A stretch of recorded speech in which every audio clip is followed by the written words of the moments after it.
네, 시작하겠습니다. 이번 청년 비례대표 후보를 신청한 30대 후보 박은철입니다.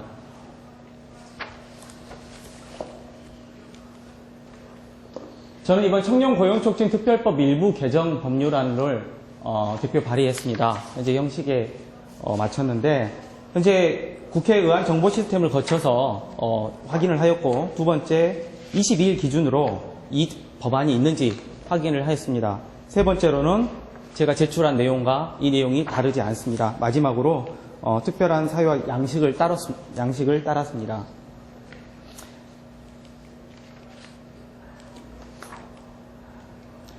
저는 여러 가지 법안들을 생각하면서 전에 말씀드린 바와 같이 한 10가지 정도, 20가지 정도 법안들을 고민했습니다. 근데 그 중에서 청년 고용 촉진 법안편을 택했습니다.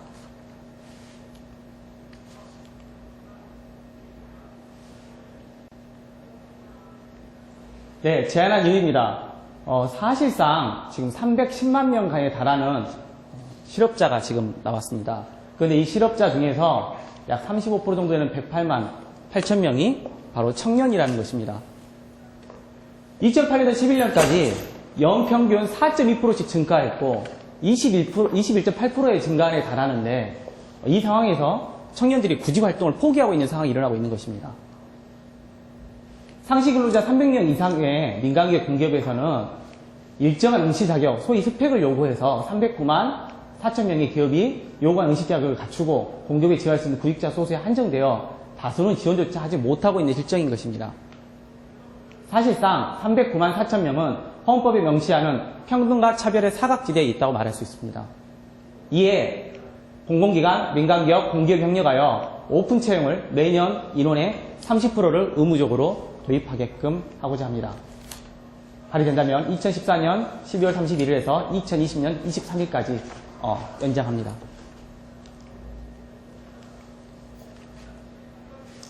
주요 내용은 좀 전에 말한 바와 같습니다. 다시 한번 정리드리면, 상시 근로자 수가 300명 이상의 기업에서 오픈 채용을 30%로 한다. 그리고 시행을 했을 경우에 오픈 채용자들에 대한 인사, 임금, 복지에 대한 차후처벌의 불이익을 없도록 해야 된다.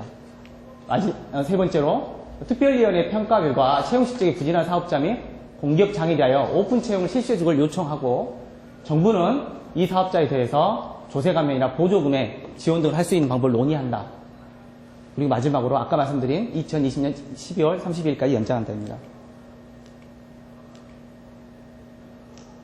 마찬가지로 법률안을 정리하면 이렇습니다. 법안대로, 발의한 대로 보이면 신구조문 대비표입니다. 그 전에 청년고용 촉진특별위원회에 보시면 1에서 3항까지 있지만 3회 2, 5조 1항에 따른 민간기업 공기업 오픈 채용 관한 사항을 놓고, 그리고 4에서 5조 2를 신설하여 아까 말씀드린 나머지 조항들을 집어넣습니다. 그러면 과연 오픈 채용이 왜 필요한지, 어떠한 사항에 대한 걸 알려드리겠습니다. 말씀드린 바와 같이 전체 실업자의 26%, 108만 8천 명이 청년 실업자라는 것입니다. 현재 올해 사항을 알려드리면, 삼성그룹은 9,000명, LG그룹은 15,000명, 동부그룹은 900명의 대졸 실업, 현대자동차는 10%를 늘린다고 총 3,100여 명이라고 이렇게 올해 밝혔습니다. 그러나 계속 쏟아지는 뉴스들을 보시면 소위 니트족이라고 하는, 좀 이따 설명을 다시 드리겠지만, 취업 스펙, 청년층 죽음으로 내몬다. 공무원 시험을 준비하거나 내지는 공무원 시험에서 자기 자격이 부족하다고 느껴지는 친구들은 다른 지역에 자신의 능력을 발휘하지 못하게 되는, 그래서 자살로 내몰는 신림동 자살족이라든가 여러 가지 현상들이 나오고 있는 것입니다. 그래서 이런 것들을 바탕으로 기업가, 단순히 청년에게만 희망을 주는 것이 아니라 기업과 청년이 같이 강해질 수 있는, 내생력이 강해지는 법안이 바로 이거라고 말하는 것입니다. 매출액 30대 그룹 사망기 채용을 보시면 16,000명입니다. 1.8% 올해 증가합니다. 전체 취업률이. 그런데 이 1.8% 증가해서 30%면 4,947명이 오픈 채용을 하게 된다는 것입니다. 니트촉입니다. 소위 저희 사회에 떠도는 말인데, 낮은 에듀케이션, 임플로이먼트 트레이닝, 여러 가지 고급 공부, 공모 공부라든가 여러 가지 공부를 하고 더 이상 나의 능력을 쓸 수 없기 때문에 공부할 필요도 없고 일을 하지도 않겠다. 이런 아까 같은 자살 현상이 일어나게 되는 것입니다. 그래서 이 취업에 대한 불공정을 어떻게 높이는 것인가 해서 기업과 청년들은 두 가지 공통적으로 열린 채용 확대라는 답에서 59.7%가 나왔습니다. 심사 기준 및 과정 공개가 49.7%입니다. 블라인드 면접 도입이 37.8%입니다. 블라인드 면접은 열린 채용의 조금의 소극적인 방식인데 제 정확히 기억 안 나지만 2008년도경 KBS에서 학력을 뒤에다 가리고 지방대생들을 기입하지 않고 면접을 한 결과 지방대생들이 KBS에 상당수 그 연에 비해서 2.5배 정도 많이 채용되는 사례가 나왔습니다. 바로 이런 블라인드 테스트가 청년들에게 매우 요청하는 바이고 거기에 더 확대된 방식이 열린 채용입니다. 열린 채용 확대 59.7%에 대한 이야기를 보면 도움이 되지 않는다는 이유도 있습니다. 열린 채용에는 실제로는 자격 제한이 있다고 생각하기 때문입니다. 같은 조직의 학력이라면 학력이 높은 사람을 선호할 것이다. 이런 대표도 있습니다. 그러면 이 열린 채용을 하는 데 있어서 필요한 전형이 뭐냐? 가장 첫 번째로 꼽은 게 바로 인성적성 검사였습니다. 기존에 획일화된 토익 점수와 기존의 스펙을 따지는 게 아니라 인성적성 검사라는 새로운 방식의 채용 방식들을 묻게 됩니다. 직무 관련 테스트, 체력 테스트 또는 기관장의 추천서, 에세이 등 심지어 제가 이렇게 락파티에서 오늘 했던 그런 교육 강좌들과 비슷한 것이기 때문입니다.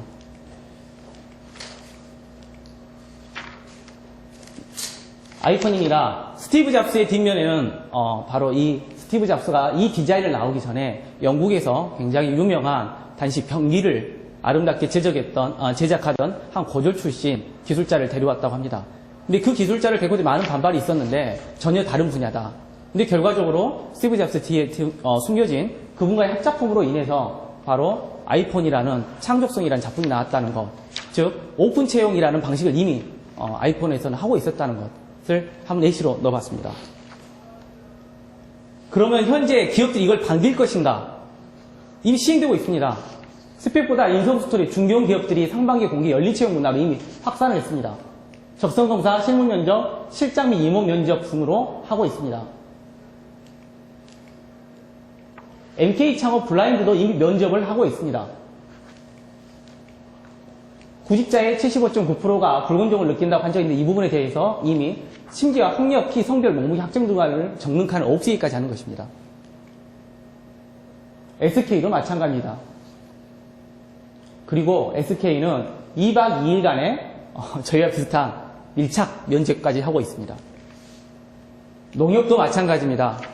방송공사도 이번에 열린 채용을 하니까 이 기업에 5,786명이라는 지원을 해서 뉴스에 나온 바가 있습니다.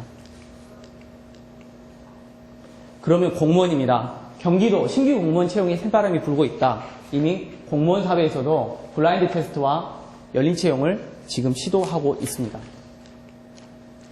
그러면 과연 정부에서는 이것을 바뀔 것인가? 기업에서는 이미 시도하고 있다는데 정부에서는 바뀔 것인가?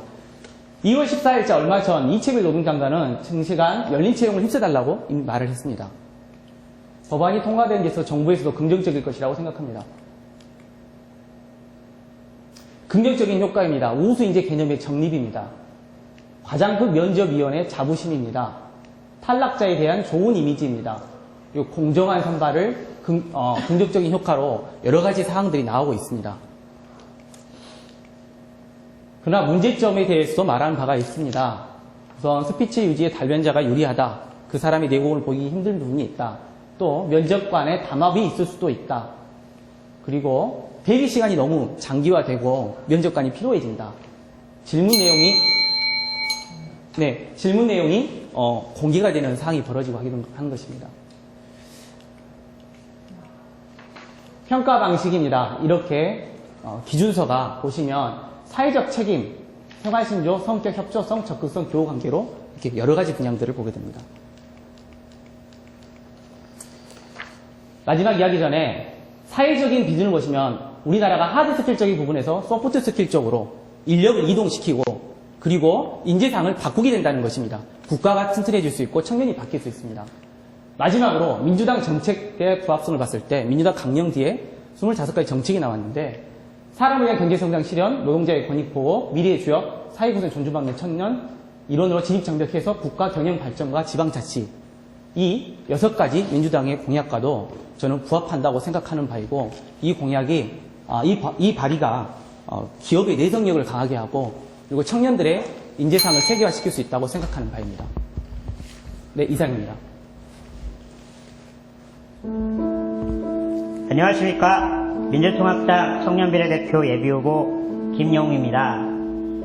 제가 오늘 여러분께 소개해드릴 법률안은요, 사회복지 통합정보 시스템 운영 및 이용에 관한 법률안입니다. 먼저 이야기를 하나 들려드리겠습니다. 여기 한 식당이 있습니다. 많은 손님들이 찾는 식당인데요. 이곳의 음식이 맛있기로 굉장히 소문이 나 있습니다. 다녀온 사람들은 저마다 내 입맛에 정말 딱 맞는 요리다, 그토록 먹고 싶었던 맛이다, 그리고 살아가면서 이 식당의 음식은 꼭 먹어봐야 되는 음식이다, 칭찬을 아끼지 않습니다. 그런데 그 식당에 다녀온 이 여자분은 왜 이렇게 화가 나 있는 걸까요? 그렇습니다. 이분은 그 식당에서 자기가 아는 메뉴만 먹고 친구로부터 다른 메뉴를 판다는 얘기를 전해들었기 때문입니다. 더 맛있고 더 양이 많고 더 질 좋은 맛있는 메뉴를 먹고 친구에게서 자랑을 들은 거죠. 이 식당의 한 가지 단점은 바로 메뉴판이 없다는 것이었습니다. 어떤 음식을 파는지 손님이 와서 찾지 않는 이상은 식당이 먼저 알아서 일목요연한 그 정리를 해주지 않았기 때문이죠. 이 식당의 이름은 바로 대한민국 복지입니다.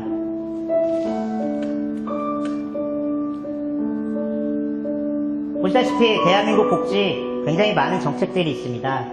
그러나 원하는 사람이 직접 하나하나 찾아서 발견해야지만 복지의 혜택을 누릴 수 있는 것이 현실입니다. 여성 정책을 예로 하나 들어보겠습니다. 이 여성분께서 자기에게 필요한 복지 정책을 얻기 위해서는 어떤 곳을 찾아야 할까요? 복지와 관련된 거니까 보건복지부를 찾아가야 할까요? 아니면은 여성이시기 때문에 여성가족부, 아니면 민간이 운영하는 여성지원센터나 지방자치단체일 수도 있을 겁니다. 그렇지만 본인이 정작 필요한 정책을 찾기 위해서 어디로 가야 될지 알기 힘든 게 사실입니다. 대한민국 복지에는 다양한 메뉴들이 마련되어 있습니다. 여성 일자리, 출산, 양육, 보육, 양성평등, 미혼모 지원 등 셀 수 없이 많은 법률들이 새롭게 만들어지고 개선되어지고 있습니다. 만약 서울 거주하는 30대 미혼 여성을 위한 임대주택 정책을 찾겠다라는 의문을 가지고 작업을 시작해 보도록 하겠습니다. 일단 여성분이시고요. 본인이 30대라는 연령을 선택한 다음에 거주 지역을 선택하고 자기에게 맞는 정책을 선택하면 아주 손쉽게 본인에게 맞는 복지 정책을 찾을 수 있을 것입니다. 여성뿐만이 아닙니다. 임산부, 노인, 어린이, 장애인 등 다양한 계층의 복지를 요구하는 수요층께서 간단하고 편리한 방법으로 복지 정보를 접할 수 있는 시스템을 만들어주면 힘겹게 찾지 않아도 되는 것이죠. 보시다시피 각 정부 지자체단체라든가 또 민간센터에서 저마다의 복지 프로그램과 정책을 소개하고 또 사람들에게 알리고 있지만 과연 나한테 필요한 정책이 무엇인지 알 길은 없습니다. 그래서 제가 마련한 법률이 사회복지 통합정보 시스템 운영 및 이용에 관한 법률안입니다. 먼저 이 법안을 저희 48명 청년 비례대표 후보들에게 소개하고 공동 발의를 요청했을 때 74%에 달하는 36명께서 기꺼이 공동 발의에 동참해 주셨습니다. 보시는 것은 각 후보들께서 저에게 격려의 문자 메시지를 남겨준 내용입니다. 많은 청년들이 공감하고 있고 보편적 복지에 있어서 꼭 필요한 것은 바로 통합된 사회정보 시스템이라는 것을 반증하는 내용이라고 할 수 있겠습니다. 우리나라가 보건복지 분야에 할애하는 정부 예산을 보면요, 2005년에 50조 원에 달했던 것이 7년 만에 100조 원에 육박하는 만큼 급격히 증가하고 있는 것을 볼 수 있습니다. 향후 1년 뒤에 100조를 넘어설 것으로 예상을 하고 있는데요. 정말 실생활에 우리한테 체감이 오는 복지는 찾아보기 힘든 게 대부분입니다. 밑에 작업 보시죠.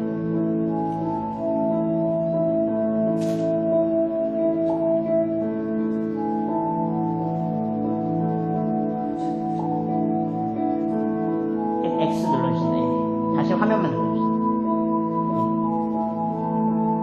저는 이곳의 통합정보 시스템의 실제 최근에 사례를 하나 경험했습니다. 인터넷과 스마트폰으로 우리나라가 굉장히 IT 강국이라고 하는데요. 국민 10명 중에 4명은 이미 스마트폰을 통해서 위치 정보 서비스를 받고 있습니다. 내가 가고 싶은 곳, 내가 가야 할 곳에 대한 정보를 실시간으로 받고 있기 때문이죠. 과연 사회복지와 관련된 정보도 이처럼 실시간으로 내가 필요할 때 바로바로 찾아볼 수는 없을까 하는 생각이 들었습니다. 그래서 저는 지난해 휠체어, 스쿠터, 유모차 등 바퀴 달린 이동수단을 통해서 생활하는 사람들에게 보다 유용한 위치정보 서비스가 있다면 얼마나 좋을까라는 생각으로 휠맵이라는 소프트웨어 개발에 나서게 되었습니다. 소상공인진흥원에서 진행하는 아이디어 상업화 지원 사업에 채택되었고요. 정부로부터 총 2,700여만 원의 사업비를 제공받아서 실제 소프트웨어를 개발 완료하게 이르렀습니다.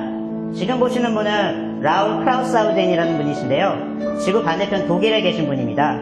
제가 이 소프트웨어 개발을 어려움을 호소할 때 지구 반대편에 저하고 똑같은 생각을 가진 분이 계셨습니다. 똑같이 휠맵이라는 소프트웨어를 운영해오고 계셨고 저와 나이도 같고 성별도 같고 장애도 같은 분이셨습니다. 저는 굉장히 친한 친구가 됐고요. 그분의 도움으로 이미 12개의 언어로 서비스되고 있는 게 한국어가 플러스돼서 13개 언어로 상용화되기 시작했습니다. 그래서 지금 웹사이트는 물론이고요. 이렇게 스마트폰, 모바일 홈페이지로 많은 장애인분들께서 편의 정보를 주고받으면서 보다 가까운 곳에 편리한 곳을 정보를 얻고 계십니다. 사회복지의 가장 근간을 이루는 법 중에 두 가지 큰 틀이 사회복지사업법과 사회보장기본법이 있는데 법 조항을 살펴보면 사회복지 업무에 관한 전자와 내용은 있지만 사회복지 정보, 실제 수혜자가 받아야 하는 사회복지 정보에 대한 전자와 내용은 담겨있지 않습니다.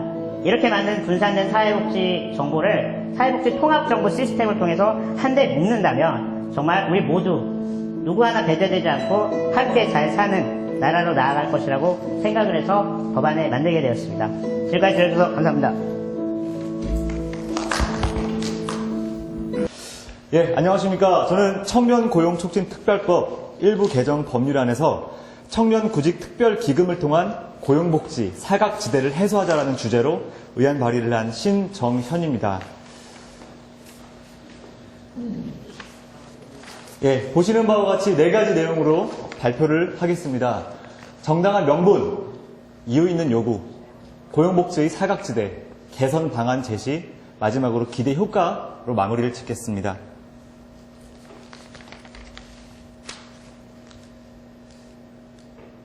네. 헌법 제10조는 모든 국민은 인간으로서 존엄과 가치를 가지며 순간 생략하고 이를 보장할 의무를 진다라고 말하고 있습니다. 다시 말하면 인권이라는 것을 말하고 있습니다. 바로 인권을 보장하는 길은 복지국가로 가는 길이라는 것을 헌법에 명시하고 있는 것입니다. 보시는 내용은 너무 잘 아시겠지만 이 내용은 민주통합당 강령 제4번째에 있는 보편적 복지에 대한 이야기입니다. 민주통합당은 보편적 복지를 지향합니다. 그리고 사회보험 보장성을 확대하여 보시는 바와 같이 사각지대를 해소하라고 말하고 있습니다. 또한 공적 구조를 강화하고 안심 생활 시스템을 확보하라고 말을 하고 있습니다. 여기서 말하는 보편적 복지란 무엇일까요? 바로 모든 사회 구성원이 살아있는 동안 언제 어디서나 제공받을 수 있는 복지를 말합니다. 지금의 사회에 살아갈 때 모든 개인이 자아 실현을 돕기 위해 필수적이고 정당한 기능을 말합니다. 누구든 돈이 없어 의식주를 해결하지 못해서는 안 되며 돈이 없어 아파 죽거나 배우지 못하는 상황이 되어서는 안 된다라고 말을 하고 있습니다. 자, 여기서 제가 보여드릴 동영상이 하나 있습니다. 서울의 한 커피 전문점. 대학 3학년 25살 강주연 씨는 주중에는 이곳에서, 주말에는 스크린 골프장에서 시급 5,000원을 받 아르바이트를 하고 있습니다. 졸업을 1년 남짓 앞두고 있어 취업 준비도 시작해야 하지만 아르바이트로 바빠 엄두도 못 냅니다. 저도 물론 스펙 쌓고 몸살 정도하면 좋은데 그럴 여유 자체가 없으니까 그런 쪽은 아예 생각 못 하는 것 같아요. 일단은 아르바이트를 해야 된다는 거. 이제는 대출금이자도 각자 다달이 10만 원 정도 내야 해. 남매는 아르바이트에 매달리고 있습니다. 다 웬만한 거는 뭐 맨 처음으로 PC방이나 솔직 서빙도 해보고 그다음 망동도 해보고 데뷔도 해보고 다 해본 거. 네, 잘 보셨습니까? 지금 대한민국 20대 그리고 30대 현실입니다. 대한민국 비정규직 노동자가 600만 명에 이른다고 합니다. 2012년 최저임금은 4,580원입니다. 이 임금을 받으면서 20대 청년들은 취업을 위한 준비가 아닌 아르바이트로 생계를 이어나가고 있는 것입니다. 보시는 바와 같이 매해마다 가장 많은 비율을 차지하는 것이 20대의 프리터입니다. 그리고 매해마다 프리터의 비율은 점점 늘어만 가고 있죠. 죄송합니다. 예, 프리터란 무엇이냐? 필요한 돈이 모일 때까지 일하고 쉽게 일자리를 떠난다라는 일본의 신조어입니다. 하지만 지금 우리나라에서는 어떻게 쓰이고 있냐면요. 생계를 이어가는 이 시대 청년 세대를 말하고 있습니다. 그 중에서도 대졸 청년 구직자는 54%가 프리터적으로 파악되고 있습니다. 예, 이러한 현실 속에서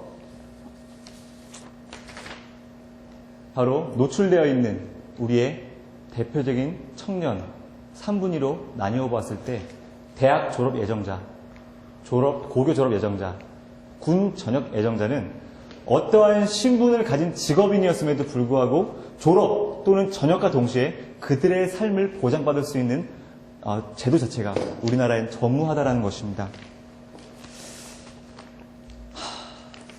그렇습니다. 고등교육을 받고 졸업을 한 사람들이 취업하는 취업률이 보시는 바와 같습니다. 하지만 2010년도에 되면 어떻습니까? 뚝 떨어집니다. 그 이유가 무엇일까요? 바로 아까 말씀드렸던 대학을 졸업하기로 예정되어 있거나 군 전역을 예정하고 있는 친구들은 이 나라의 경제 변화에 가장 먼저 충격을 받는 세대라는 것입니다. 이렇듯 취업률이 땅바닥으로 곤두박질치고 있습니다. 이것이 바로 지금 이 시대를 살아가는 청년들의 현실임을 부인할 수 없을 것입니다.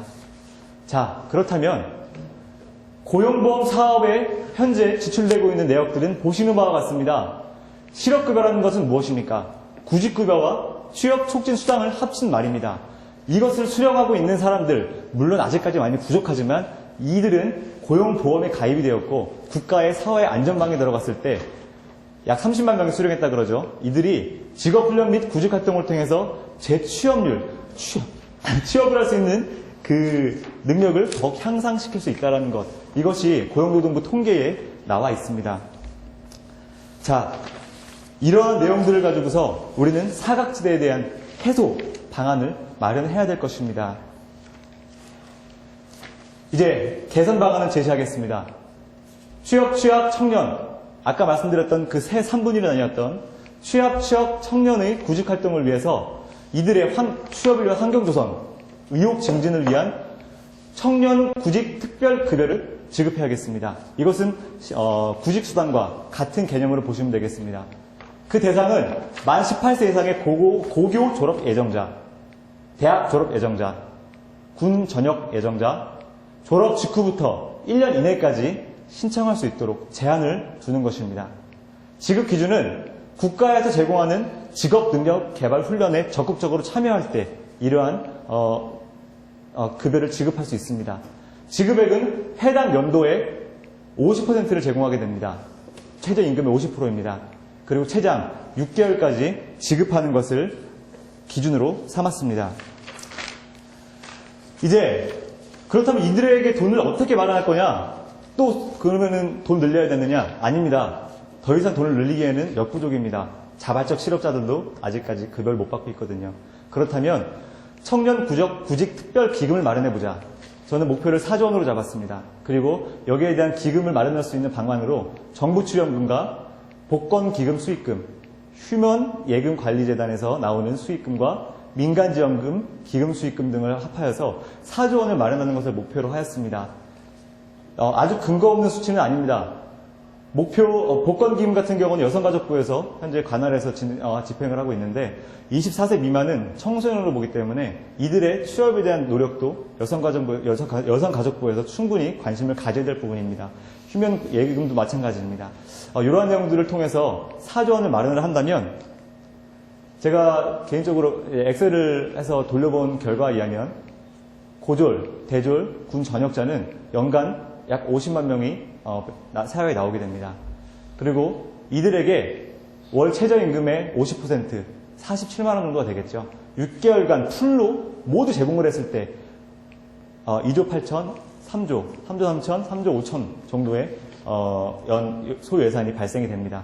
이것은 가장 맥시멈으로 나올 수 있는 액수를 조정을 한 것이고 고졸 및 대졸자, 전역 예정자 간에는 미상계된 수치입니다.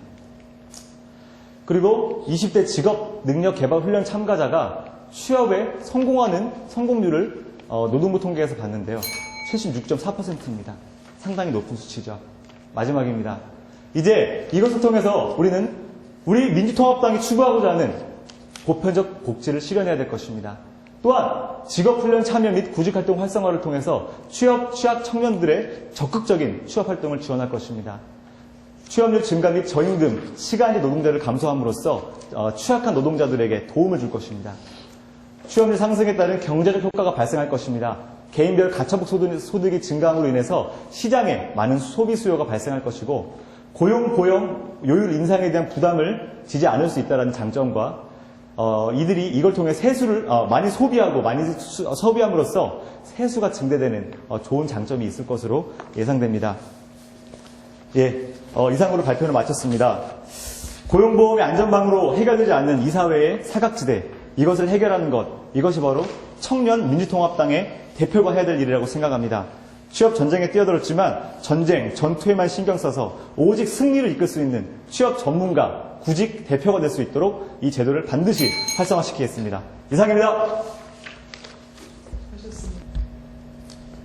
예, 안녕하세요. 저는 중등교육 정상화 및 청년 고용 확대를 위한 특별법을 발의한 민주통합당 청년 국회의원 후보 김선진이라고 합니다. 예. 먼저 제가 제안드린 그 특별법의 주요 내용에 대해서 말씀드리겠습니다. 지금 현재 중고등학교 학급당 학생 수가 OECD 국가 평균인 23명가량과 비교해서 거의 1.5배로 굉장히 많습니다. 이 학생 수를 평균 이하로 대폭 축소를 하자는 것입니다. 그리고 지금 교사들의 그런 과중한 학교 행정 업무 부담 때문에 교사들이 정작 그 필요한 학생들을 교육하는 일, 그리고 학생들의 인성과 생활을 지도하는 일들을 제대로 못하고 있는데 학교마다 교육활동 지원실을 신설을 하고 그리고 이제 지금 현재 행정 위주 체제로 되어 있는 학교 체제를 행정 업무 중심 체제에서 교과 교육 중심 체제로 혁신해서 교사의 능력 향상을 지원하여 학교의 능력 향상도 도모하는 것입니다. 그리고 그 학급당 학생 수를 낮추게 되면 필연적으로 10만 명 정도의 신규 교사 그리고 교사에게서 그 행정 업무를 내려놓게 해주기 위해서 4만 명 정도의 학교 사무 행정 업무 직원을 채용을 하게 됩니다. 이 10만 명과 4만 명은 단순히 어떤 비정규직이나 인턴 같은 것이 아니라 나름대로 좋은 질의 그런 일자리이기 때문에 청년 일자리 해소에도 도움이 크게 됩니다. 마지막으로 이것들을 이제 시행하는 데 있어서 교육시설을 특히 이제 부족한 교실을 새로 짓는 것을 최대한 자제하고 지금 현재 있는 교실 사이에 가운데 이제 방음이 잘 되는 칸막이만 설치를 해서 부족한 교실을 확보함으로써 기존에 과다하게 지출되어 있는 토건 예산은 최대한 줄이고 그 비용을 대신 사람 고용에 최대한 투자하자는 그런 취지의 법입니다. 이 법을 제 개인 입법 과제로 선택한 이유는 먼저 다음과 같습니다. 제 개인적인 경험이 첫 번째인데요. 저는 공교, 특히 중등교육을 받을 때 제대로 그 중등교육에 효과를 입지 못해서 내신 뭐 12등급 그리고 수능 전국상위 95% 이런 성적을 받았다가 재수하면서 이제 사교육에 의해서 대폭 성적을 향상시켜서 이제 대학에 가게 된 케이스입니다. 그리고 이제 그 사범대를 가게 되었는데 물론 이제 중간에 자의반 타의반으로 그만두게 되었습니다만 주변에 이제 동기들과 선배 후배들이 그 교사로 많이 나가 있는데 그런 교사 출신 그 지인들과 많이 소통을 하다 보니까 그런 교육 현장에 그런 어떤 실질적인 어려움들에 대해서 많이 듣게 되었고, 그래서 제가 얼마 전부터 일하고 있는 사회디자인 연구소에서 작년 연말부터 이 문제에 대해서 좀 깊이 공부를 하기 시작했습니다. 그리고 이 법을 택한 이유는 사실 뭐 청년 관련 입법이라고 한다면은 선심성 예산이라든지 그냥 이제 국가 예산을 뚝 띄어다가 청년에게만 해당되는 그런 쪽으로 쓰게 되는 것은 굉장히 쉬운 일이라고 생각합니다. 하지만 저는 그런 식으로 어떤 그런 세대별 국가 예산 쟁탈전이 벌어지게 되면 막말로 지금 이제 청년 비례대표 국회의원을 뽑게 되면 뭐 노년 비례대표 국회의원도 뽑게 돼서 그런 세대 간의 어떤 예산 쟁탈전이 벌어지는 것은 바람직하지 않다고 생각해서 청년 일자리 또는 청년의 처우와 그리고 이제 공공의 이익과 부합하는 그런 법안이 뭐가 있을까 고민을 하다가 이것을 생각을 해내게 되었고요. 그리고 특히 2012년 올해 같은 경우에는 제가 만약에 국회의원이 돼서 6월 달에 이제 정식 국회의원이 된다고 하더라도 곧 이제 6개월 후면 대선이 열리게 되어서 그리고 이제 대선에서 이겨야 실질적인 개인의 그런 입법 활동도 탄력을 받을 수 있기 때문에 이번 대선 기회를 타서 이런 교육개혁의 고질적인 그런 큰 과제를 한번 해결해 보고자 하는 의도가 있었습니다. 최근에 그 학교 폭력 사태가 굉장히 창궐을 하게 돼서 사회 문제가 되자 이명박 정부에서는 복수담임제라는 제도를 들고 나왔습니다. 그것은 지금 학급당 학생 수가 굉장히 많은데 한 명의 담임으로서는 그것을 다 통제를 하기가 힘드니까 한 학급당 2명씩의 이런 담임을 두자는 제도인데요. 그것이 얼마나 참 탁상의 행동인지는 지금 이 OECD에서 내놓은 교육 지표만 봐도 알 수 있는데요. 지금 현재 OECD 학급당 학생 수를 보시면은 OECD 평균이 23.7명이고 한국은 35.5명입니다. 한 학급당. 그리고 교사 1인당 학생 수를 보게 되면 한국이 전체 중등교육에서 OECD 평균은 13.7명인데 한국은 18.2명입니다. 1인 교사당 18.2명이라ng 것은 바꿔 말하면 2인 교사당 36.4명이라는 말이 되는데요. 그렇다면은 아까 전에 학급당 학생 인원이 35.3명이라고 친다면 이 복수 담임제는 교원의 증가가 없는 한 교장 선생님, 교감 선생님 또는 양호 선생님까지 다 복수 담임으로 들어붙어도 도저히 해결이 안 되는 그런 탁상 행정이라는 것이 자연스럽게 드러나게 됩니다. 이 통계를 보시면은 일본처럼 이제 땅이 좁고 인구가 많아서 국민들 대다수가 우리나라 국민들이 사는 평수보다 훨씬 작은 곳에서 사는 일본보다도 지금 우리나라 학급당 학생 수가 더 많다는 것을 알 수 있고요. 대부분의 OECD 국가들과는 10명 이상씩 차이가 납니다. 인도네시아는 OECD 국가가 아닌데 우리나라랑 거의 비슷한 학급당 학생 수를 보유하고 있습니다. 대안은 무엇인가를 생각을 해봤습니다. 그래서 교실은 나누고 일자리는 만들자라는 캐치프레이즈를 만들었는데요. 학급 학생 수를 감축을 하기 위해서 부딪히는 큰 문제는 첫 번째는 교실이 부족한 것이고 두 번째는 교사가 부족한 것입니다.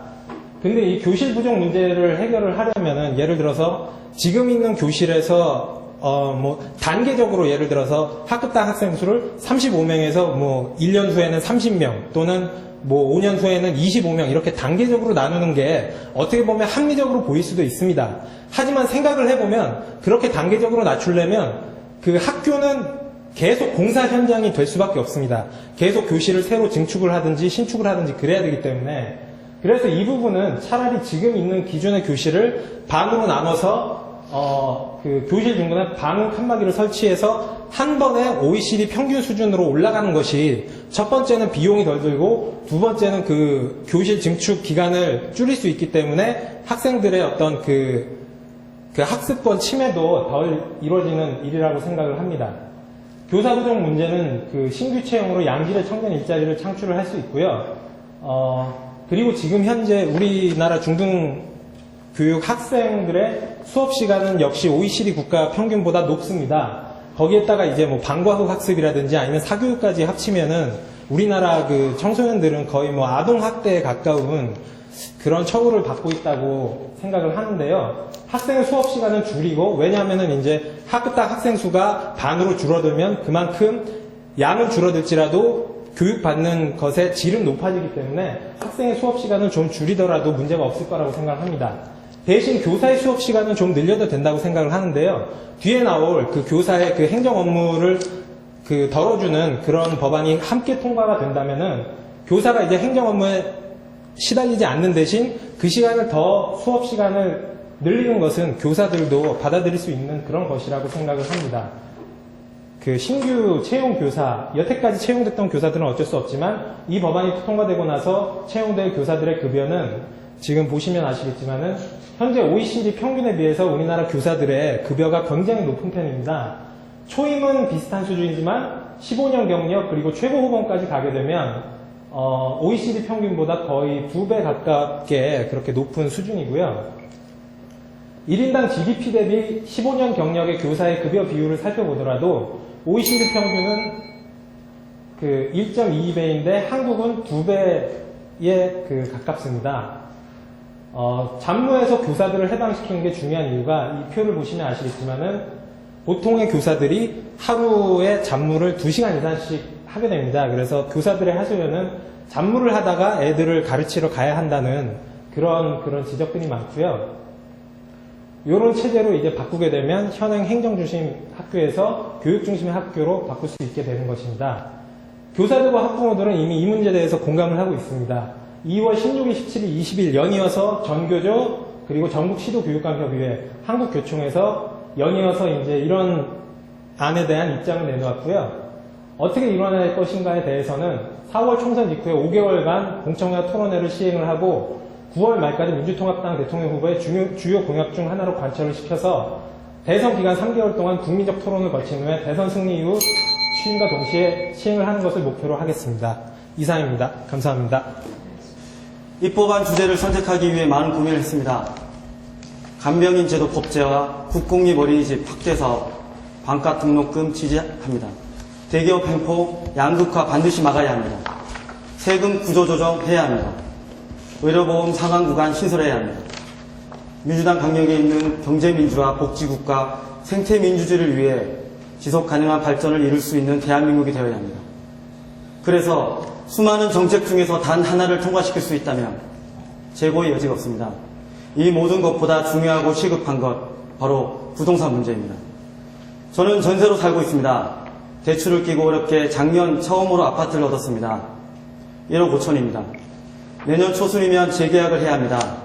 약 4천에서 5천만 원 올려줘야 할 것 같습니다. 그런데 현실은 불가능합니다. 전세금은 제 전 재산입니다. 저만의 이야기가 아닙니다. 우리 또래 모두의 비슷한 상황입니다. 저는 너무나도 운이 좋은 사람입니다. 국공립 어린이집에 당첨됐기 때문입니다. 네, 당첨입니다. 과장을 보태자면 국공립 어린이집에 아이를 보내는 건 로또 당첨 확률과 비슷합니다. 국공립 어린이집은 싸고 시설도 좋습니다. 이사가면 이것도 끝입니다. 그러하기에 또다시 대출을 받고 융통을 해서라도 현재의 집에서 다시 살아야 합니다. 젊은 세대들은 결혼과 출산, 육아에 엄청난 용기와 희생이 필요합니다. 문제의 핵심은 바로 부동산입니다. 전월세 상한제는 헌법에 보장된 기본권이며 보편적 복지이며 우리 경제를 건강하게 만들 수 있는 최고의 처방이라고 생각합니다. 이미 많은 전월세 상한제 관련 법안들이 제출되어 있습니다. 그래서 바로 지금 해야 합니다. 많은 의원님들이 제출한 법안에 서민의 입장에서 30대 가장의 입장에서 몇 가지 보충했습니다. 소주가 길었습니다. 최성희 입법까지는 바로 주택임대차보호법 개정안입니다. 내용을 좀 보시겠습니다. 먼저 이명박 정부 출범 이후 4년간 매매 가격과 전세 금액은 변동사항을 보시겠습니다. 보시는 대로 전국적으로 매매 가격은 소폭 상승, 전세 가격은 36% 상승했습니다. 지역별로 보면 서울과 수도권은 매매가 정체 현상과 전세금의 상승차가 두드러지게 나타납니다. 지방으로 가면 매매가와 전세 가격이 동시에 큰 폭으로 상승하는 것으로 나타나고 있습니다. 다음에 보실 자료는 야당들과 참여연대가 함께 조사한 공동 여론조사 자료입니다. 전국 대도시 20세 이상 남녀 1000명에게 물었습니다. 죄송합니다. 귀하께서는 우리나라의 빈부격차가 어느 정도 심하다고 보십니까? 50%, 40%, 합해서 90% 이상입니다. 귀하께서는 정부가 어떤 부분을 해결해야 빈부격차를 줄일 수 있다고 생각하십니까? 비슷하게 나왔습니다. 주택가격 안정과 정부 재정 및 세금 제도 변화 34% 정도 나왔습니다. 이게 작년 2월달 기준이라서 질문이 96주나 나왔는데요. 지금 치면 한 150주 정도 되겠습니다. 전세값 96주째 상승의 가장 큰 원인이 어디 있다고 생각하십니까? 집값 하락 기대. 대부분 지금 대부분 사람들이 집값이 오르지 않을 거라고 예상하고 있습니다. 그래서 집을 사지 않고 전세 수요가 그만큼 많아지는 겁니다.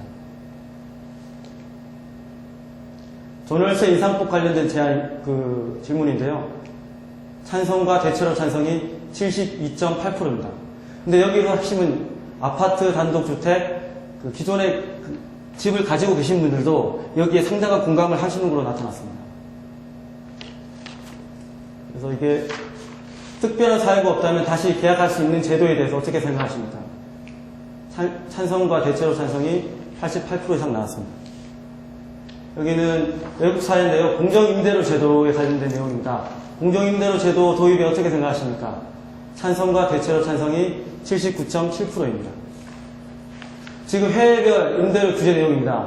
독일은 공공임대주택에 관련해서 금액 상한제, 민간주택에 관련해서 인상률 상한제를 하고 있습니다. 영국은 공정임대료를 산정하고 있고요. 프랑스는 인상률 상한제, 미국의 뉴욕 같은 경우는 임대료 안정법에 의거해서 공정임대료 산정을 하고 있습니다.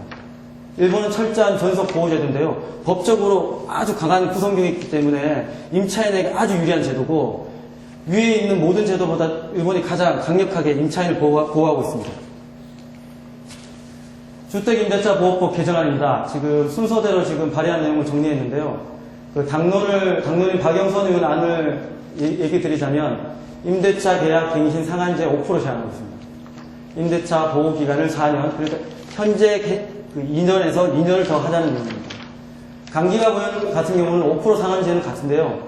임대차 보호 기간을 6년으로 하자, 그리고 분쟁 조정위를 설치하자가 내용이 있습니다. 한나라당 박준선 의원 안이 있습니다. 특정 지역에서의 임대차 가격 등을 국토해양부 장관이 지정하여 고시한다. 이러한 내용입니다. 저의 중요한 내용입니다. 첫 번째, 임차인에게 1회 계약 갱신을 허용해 4년간의 안정적인 주거를 보장해주되 전세금 상승폭을 5%가 아닌 상계연도 평균 물가 상승률로 정해야 합니다. 물가 상승률이 5%보다 높을 경우에는 민주당 당론인 박영선 의원 안대로 5%에서 규제해야 합니다. 이래야만 경기가 안정적일 때 부동산발 인플레이션이나 거품을 막을 수 있는 제어 장치가 됩니다.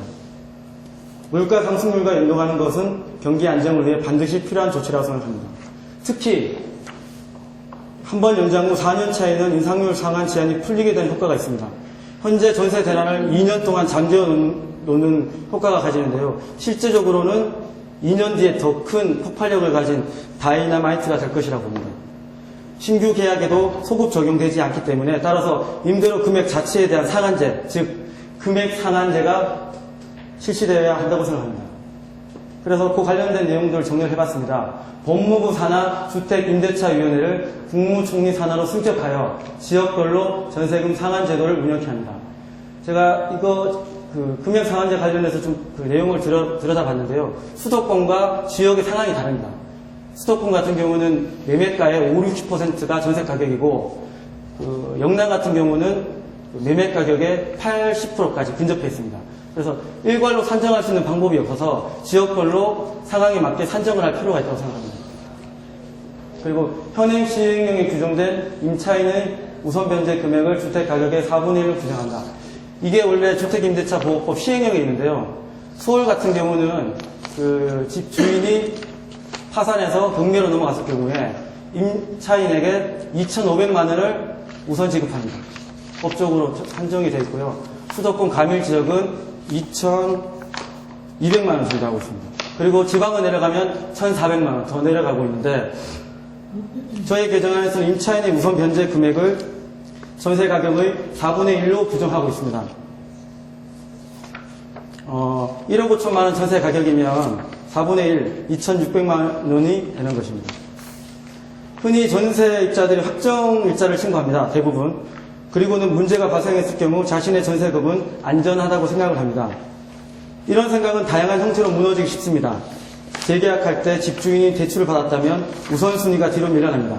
또한 확정일자 신고 이후 금융권 등의 대출이 있는 상황이 있더라도 금융권에서는 전문가들을 동원해 세입자와 법률 분쟁을 합니다. 일반인들은 확정 신고가 되어 있더라도 법률 분쟁에 따라 안심할 수 없는 상태가 되고 맙니다. 임차인 우선 변제 금액을 법령으로 규제하는 것은 두 가지 효과가 있습니다. 첫째, 약자인 전세입자의 재산권의 보호입니다. 소두에 말씀드렸다시피 젊은 세대의 전 재산은 바로 전세금에 묶여 있습니다. 즉 4분의 1이라도 법으로 우선권을 세입자에게 주어야 세입자들은 최소한의 살아갈 기반을 가질 수 있게 됩니다.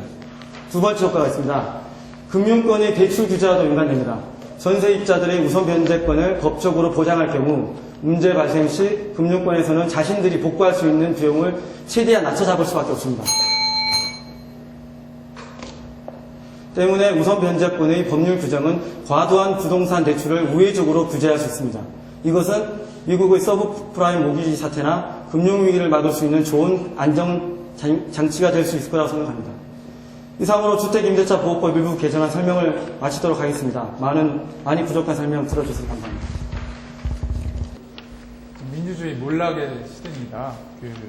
시민들이 어떤 87년도 헌법체제가 들어서고 나서 좀 수평적 교체, 정권 교체가 두 차례 이루어졌고 민주주의가 굳어진 것으로 알고 있습니다. 하지만 2008년도 이후에 대한민국 민주주의가 무너지는데 채 6개월도 걸리지 않았습니다. 다음 보시겠습니다. 이명박 정권의 어떤 졸속 쇠고기 협상을 비판하고자 촛불을 들고 거리 나온 시민들이 불법 시위를 처벌받았고, 그리고 PD 수첩 PD가 기소되고, 잘 아시겠지만 미네르바 사건을 우리가 겪었고, 최근에 들어서 한미 FTA 집회에 대해서 여러 차례 불법 집회 시위 또는 형법상 일반 교통 방해로 시민들이 처벌을 받고 있습니다. 지금 한국의 표현의 자유의 상황이 어떤 상황이냐고 하면은 국경 없는 기자회 발표에 따르면 2009년도에 31위에서 지금 우리 사회가 2011년 44위로 떨어졌고, 그리고 미국의 보수적인 언론단체 프리덤 하우스에서 우리 사회를 언론 자유국에서 부분적 언론 자유국으로 강등을 시켰습니다. 유엔 표현의 자유 특별보고관도 2009년도부터 우리나라에 다녀왔는데, 이 왼쪽에 있는 사람이 저고, 저도 같이 이때 행사에 참여를 했었는데, 이분이 이제 프랭크 라르시인데, 라르시가 우리 사회를 어떻게 표현을 하고 있냐면은, 한국에서의 표현의 자유가 위축을 우려한다. 한국 정부가 한번 좀 되돌아보기를 바란다, 이렇게 얘기를 하시더라고요. 그래서 제가 생각하는 거는, 제가 첫 국회의원이 된다고 하면은 표현의 자유 보호에 대한 특별법을 발의해야 되겠다고 생각을 했습니다. 표현의 자유 보호 특별법의 구조를 보시면 일장은 총칙이 있습니다. 2장은 국가 및 지방자치단체에 대한 의무를 부과합니다. 3장은 표현의 자유 보호를 위한 형벌과 행정조치의 특례를 규정하고 있고, 4장은 벌칙 규정을 이렇게 해서 4장까지 규정이 있습니다. 왜 표현의 자유인가? 표현의 자유라고 하는 것은 시민적 정치적 권리의 핵심입니다. 그리고 민주주의를 위한 기본권입니다. 그리고 기본권을 위한 기본권입니다. 이렇기 때문에 표현의 자유라고 하는 것은 모든 기본권의 핵심적인 기본권이라고 할 수가 있고, 그렇기 때문에 이 본 법의 목적이라고 하는 것도 국가가 지방자치단체의 의무를 규정함과 동시에 표현의 자유를 보호하기 위해서, 표현의 자유를 억압하기 위해서 사용되는 메커니즘들을 제어할 필요가 있다는 것이죠. 그게 형사처벌과 행정조치로 나타나는데 그 특례를 이 법은 규정하고 있습니다. 국제 및 시민사회협력, 그때그때 달라요, 이렇게 썼는데, 잘 아시겠지만 촛불 참여 6개 시민단체에 대한 정보 보조금을 주지 않는다, 이 기사를 아마 한번 언론에서 보셨을 겁니다. 이 정권 입맛에 따라 이렇게 지원이 달라지면 되겠느냐. 이런 이제 문제의식들이 이제 시민사회 단체에 있는 게 사실입니다. 따라서 이 시민사회 협력을 의무화하는 그런 제도적인 장치를 마련할 필요가 있다는 것입니다. 그래서 국가 및 지방자치단체 표현의 자유에 대한 보호 의무를 규정을 하고 여론 왜곡 금지라고 하는 것은 이제 국가와 지방자치단체, 시민사회가 자체적으로 형성되는 하나 여론들에 대해서 국가가 왜곡할 의무를 갖다가 막아야 할 것이고, 그리고 여러 가지 지금 집회나 시위에 있어서의 거의 사전신고제로 규정되어 있는 것들이 사실상 허가제에 가깝게 운영이 되고 있는데, 이런 것들을 어떻게 억제할 것인가 국가는 그걸 제어를 해야 됩니다. 그다음 7조 시민단체 협력이라고 하는 것이 아까 말씀드렸던 보조금 같은 것들을 어떻게 억제하는, 국가가 강제로 끊어버리면서 시민단체를 갖다 고사시키는 이런 문제들을 막을 수 있는 것입니다. 그리고 국가의 어떤 여러 가지 시민단체 행사들에 대해서 보조금을 지원할 수 있는 규정도 함께 도입을 했습니다. 8조의 국제인권조약의 이행을 위한 협력이라고 하는 것은 제가 그 유엔 이제 인권이사회와 같이 활동을 오랫동안 했는데, 한 3년 정도 했는데, 그 매 4년마다 한 번씩 조약의 이행 감시를 위해서 정부로 하여금 이제 보고서를 제출할 의무를 이제 유엔 인권이사회가 부과를 합니다. 시민단체가 이제 마찬가지로 반박 보고서를 내고 그 보고서가 양측의 이제 인권이사회로 올라가서 그 보고서를 유엔 인권이사회가 심사를 합니다. 2001년 말도 박경서 대사님 같은 분이 같이 이제 그 협력과 소통의 장을 마련을 하시면서 정부와 시민사회 단체의 장들을 만들었습니다. 근데 2008년도 이명박 정권 이후에 들어와서는 전혀 이런 것들이 이루어지고 있는 바가 하나도 없습니다. 이런 것들 어떻게 그 국가와 시민사회 단체가 서로 협력할 것인가, 이런 것들을 우리 사회가 규정할 필요가 있다는 것이죠. 그 다음 수사기관의 표현의 자유 보호 의무, 법원과 헌법재판소의 표현의 자유 보호 의무를 마찬가지로 이 법은 규정을 하고 있습니다. 그리고 말씀드렸지만 이렇게 그 시민사회 단체의 어떤 협력 의무를 부과함과 함께 그 제일 핵심적인 것들은 공직자에 대한, 그리고 공적인 사안에 대한 비판의 자유를 어떤 식으로 허용할 것인가가 지금 핵심입니다. 그랬을 때 비판과 명예훼손의 경계가 어디까지 있느냐 한번 보시겠습니다. 이 PD수첩 PD가 이전에 처벌받았던 사진이고요. 그래서 이런 것들을 어떻게 없애야 될 것인가 제가 생각을 했더니, 이미 지금 이 법은 18대 국회에서도 지금 그 박영선 의원과의 17인이 지금 공동 발의를 한 상태고, 사실적시를 해서 명예훼손을 하는데 다만 공직자에 대한 또 공적 사안에 관하여 사실을 가지고 명예훼손을 했다. 그 사실적시했는데 명예훼손이 됐다고 하면 307조 1항을 적용을 배제하고 벌하지 않았다. 그 다음에 언론을 이용해가지고 명예훼손하는 경우도 309조 1항을 사실의 보도라고 하면은 처벌하지 않는다. 그 다음에 허위사실이라고 하더라도 이걸 주의 의무 위반이라고 합니다. 법상으로는. 그래서 정상의 주의를 다했고 해당 공직자를 해하려고 하는 악의적인 의사가 있지 않다고 하면은 309조 2항, 그러니까 허위사실에 의한 명예훼손죄를 배제하는 것입니다. 그리고 형법상 모욕죄라고 하는 것은 거의 일상적으로 정치 영역이라고 하는 데서는 그 공직자, 특히 정치인에 대한 모욕이라고 하는 건 거의 상시적으로 일어나는 거죠. 근데 그 점에 대해서도 모욕죄를 처벌한 사례들이 꽤 있습니다. 이런 걸 어떻게 적용을 배제할 것인가 우리가 마찬가지로 고민할 필요가 있습니다. 그다음 정보통신 이용망, 그러니까 간단히 말씀드리면 정보통신망법이라고 우리가 줄이는데, 이건 인터넷입니다. 인터넷상의 명예훼손도 이 제11조 1항, 2항, 3항과 같이 규정을 한다는 뜻입니다. 그렇게 되면은 이 PD수첩의 PD들이 최대한 사실 확인에 주의를 다해왔고 당시 판결문을 보게 되면 특정 개인을 해하려고 하는 의도가 아니라 국민의 건강과 관련된 공적 사안을 다뤘기 때문에 명예훼손죄가 적용되지 않게 됩니다. 그 다음 성공한 불매운동은 불법이다. 언론소비자 주권 국민 캠페인이라고 하는 그 시민단체가 있습니다. 이전에 그 촛불 시위에 대해서 악의적으로 조선일보가 보도를 해가지고 당시에 광동제약, 이 광고주인 광동제약에 대해서 불매운동을 벌였습니다. 이거에 대해서 지금 법원이 그 그러니까 폭력행위처벌법상의 그 공동공갈죄로 처벌을 했습니다. 또 다른 한편은 업무방해로 처벌합니다. 이런 경우. 그랬을 때, 그러니까 정당은 어떻게 보면 소비자 불매운동이라고 하는 것이 자기의 목적, 시민단체의 목적을 달성하기 위한 시민단체 활동들이 업무방해로 처벌되는 것은 상례에 어긋납니다. 사회상규에 어긋난다고 생각합니다. 그래서 이런 요건을 부과해야 된다. 형법상 업무방해죄 적용을 배제하려면. 그래서 공익과 무관하게 오로지 상대방을 괴롭히려고 하는 목적으로 행해져야 된다. 두 번째, 그 행사행위의 방법이 사회상규에 반해서 현저히 부당하다. 이렇게 요건을 더 부과하면은 어떠한 결과가 발생할 수 있을 것이냐. 그러니까 언론 소비자 이 당시 대표들은 공익을 위해서 불매운동을 했고 상대방을 괴롭히려고 하는 목적이 아닌 게 분명하고, 그다음에 역시 사회상규에 반해서 현저히 부당하다고 할 수 없기 때문에 업무방해죄 적용이 배제될 것입니다. 그다음에 한번 집회는 하되 거리로 나오지 말라. 무슨 말씀이냐면 지금 그 당시에 그 광우병 소고기 당시에 이제 그 2008년도에 문제가 됐던 당시 촛불 사건의 정식 재판 사건의 피고인인 627명 중 551명이 88%가 이 집회 시위법 위반, 뭐 미신고 집회라든지 내지는 신고를 했음에도 불구하고 여러 가지 해산 명령이 났음에도 불응을 했을 때 그때 이제 일반 교통 방해죄로 보통 함께 기소가 됩니다. 이랬을 때 어떤 식으로 규정을 다시 말하면은 그 일반 교통 방해죄가 적용이 된다고 하는 건 훨씬 더 가중 처벌이 된다는 걸 뜻합니다. 한번 집회 시위 나갔다가 억울하게 시민들이 이제 가중 처벌 받게 되는 것이죠. 그래서 이 점에 대해서 집회 시위 신고를 했다고 하면은 해산 명령이 이루어져서 해산하여야 함에도 집회 시위 규모 방대하거나 도저히 어떤 그 규모 자체 통제가 불가능해서 집회 시위를 해산하지 못했다고 하면 일시적인 도로의 점거리 유리를 벌하지 않는 이런 규정들을 도입을 하는 것입니다. 이로써 어떤 집시법 자체만의 문제로서 집시법의 문제를 다룰 수 있게 되고 적어도 형법상 일반교통방해죄는 적용이 배제됩니다. 따라서 여러 가지 반값 등록금, 사실 지금 굉장히 많은 청년들의 이슈를 다루는 것 중에 하나가 반값 등록금입니다. 다른 한편은 FTA입니다. 이 반대 시위의 경우에 규모가 방대해서 집회 시위 과정에서 사실상 도로의 점거가 불가피합니다. 이런데도 일반교통방해죄를 처벌받았는데 이런 조항이 들어온다고 하면은 일반교통방해죄로 검찰이 시민들을 기소하는 일들은 사라지게 될 것입니다. 그 다음 어디까지 검열할 것인가? 최근에 그 2009년도에 쓰레기 시멘트 사건이라는 게 있었습니다. 쓰레기 시멘트가 여러 가지 그 시멘트 회사가 시멘트를 잘못 섞어가지고 쓰레기 시멘트를 만들었다고 하는 것인데 이거에 대해서 당시에 그 쓰레기 시멘트를 만들면서 명예훼손이라고 하는 것으로 삭제를 요청했습니다. 인터넷에 올린 글들을.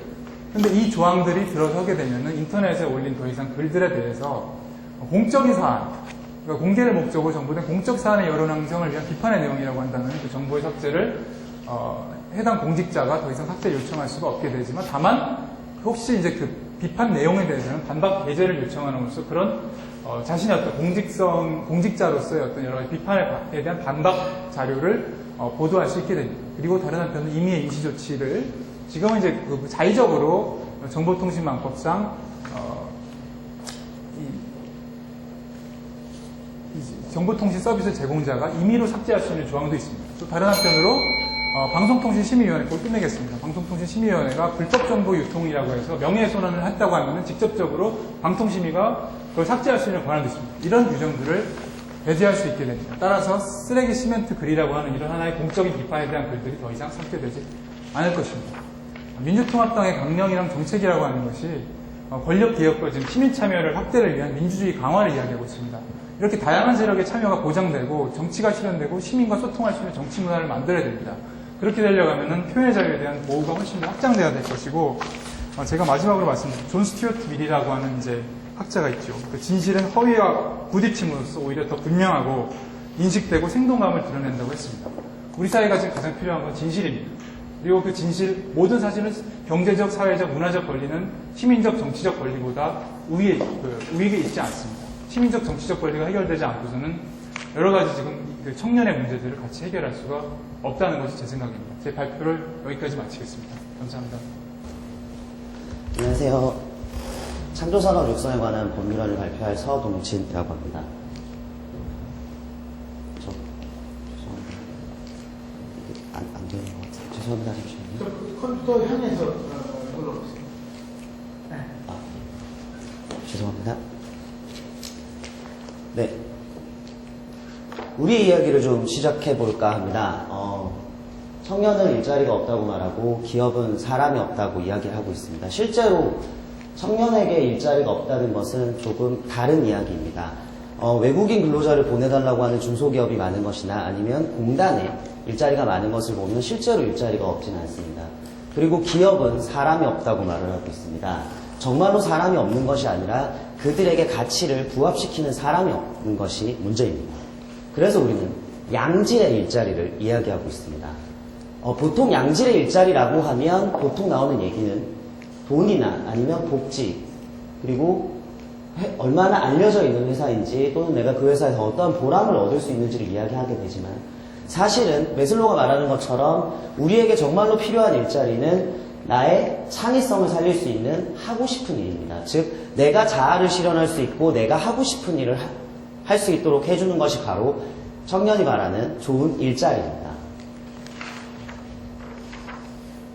하지만 현재를 돌아보면 누구나 다 하고 싶은 일을 하고 있느냐, 또는 내가 꿈꿔왔던 어떠한 일을 하고 있느냐라고 물어보면 그것은 아닌 것 같습니다.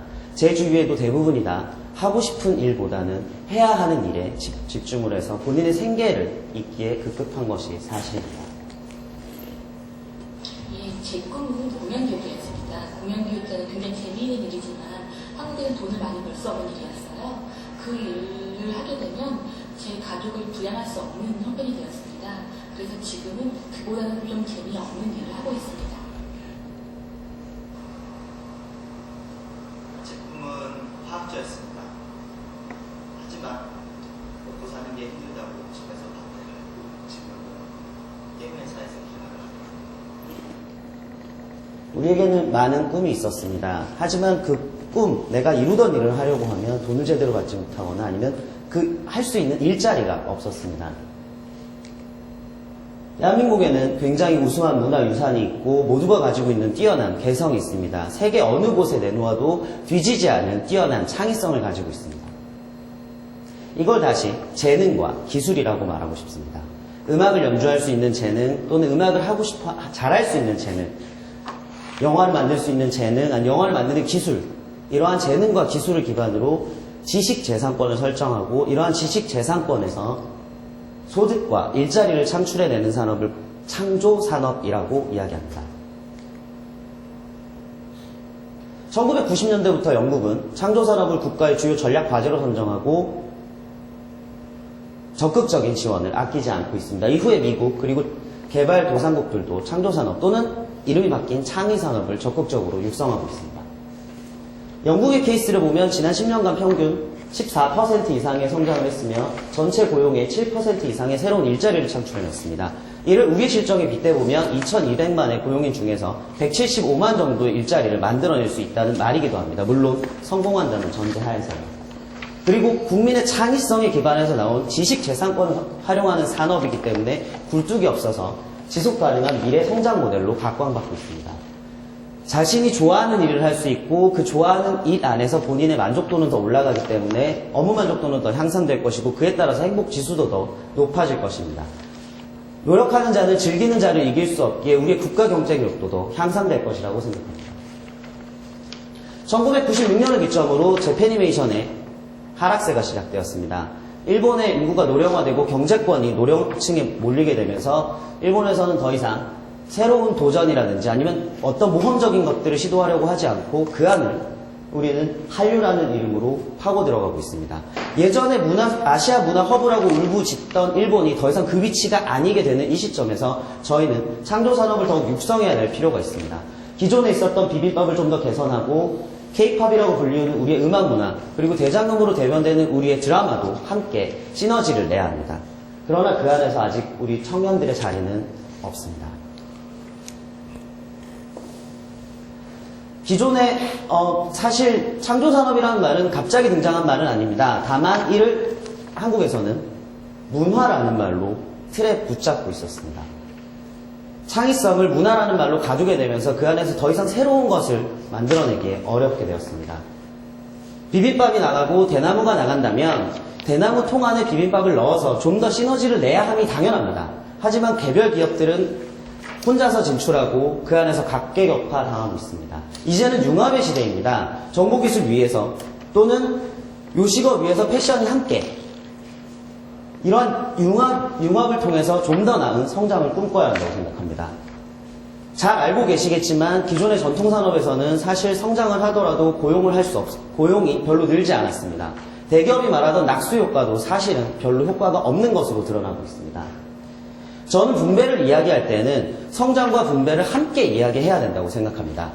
정해진 파이에서 위에 있는 것을 빼서 아래쪽에 주고 아래에 있는 것을 빼서 다시 위쪽에 계속 이것만 반복되다 보면 우리의 공든탑은 무너져 버리고 말 것입니다. 성장의 주안을 주자는 것이 아니라 동반 성장하는 것이 더 중요하다는 말을 하고 싶습니다.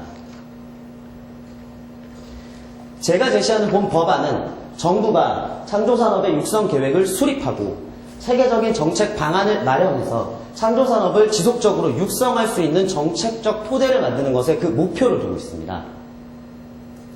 정부는 앞에 수립한 육성 계획을 따라서 국민이 창조산업에 대해서 좀 더 쉽게 열람하고 좀 더 쉽게 다가가기 위해서 종합관리 시스템을 구축하고 산업의 집접을 높이고 서로 간의 교육 그리고 함께 있는 것에서의 좀 더 많은 시너지를 내기 위해서 클러스터를 만들어야 합니다. 창조산업 지원센터로 두어서 예를 들어 음악가라고 한다면 음악에 좀 더 열중할 수 있도록 예를 들면 마케팅이나 예를 들면 세법 같은 것들은 다른 조금 더 도움을 주어야 한다고 생각합니다.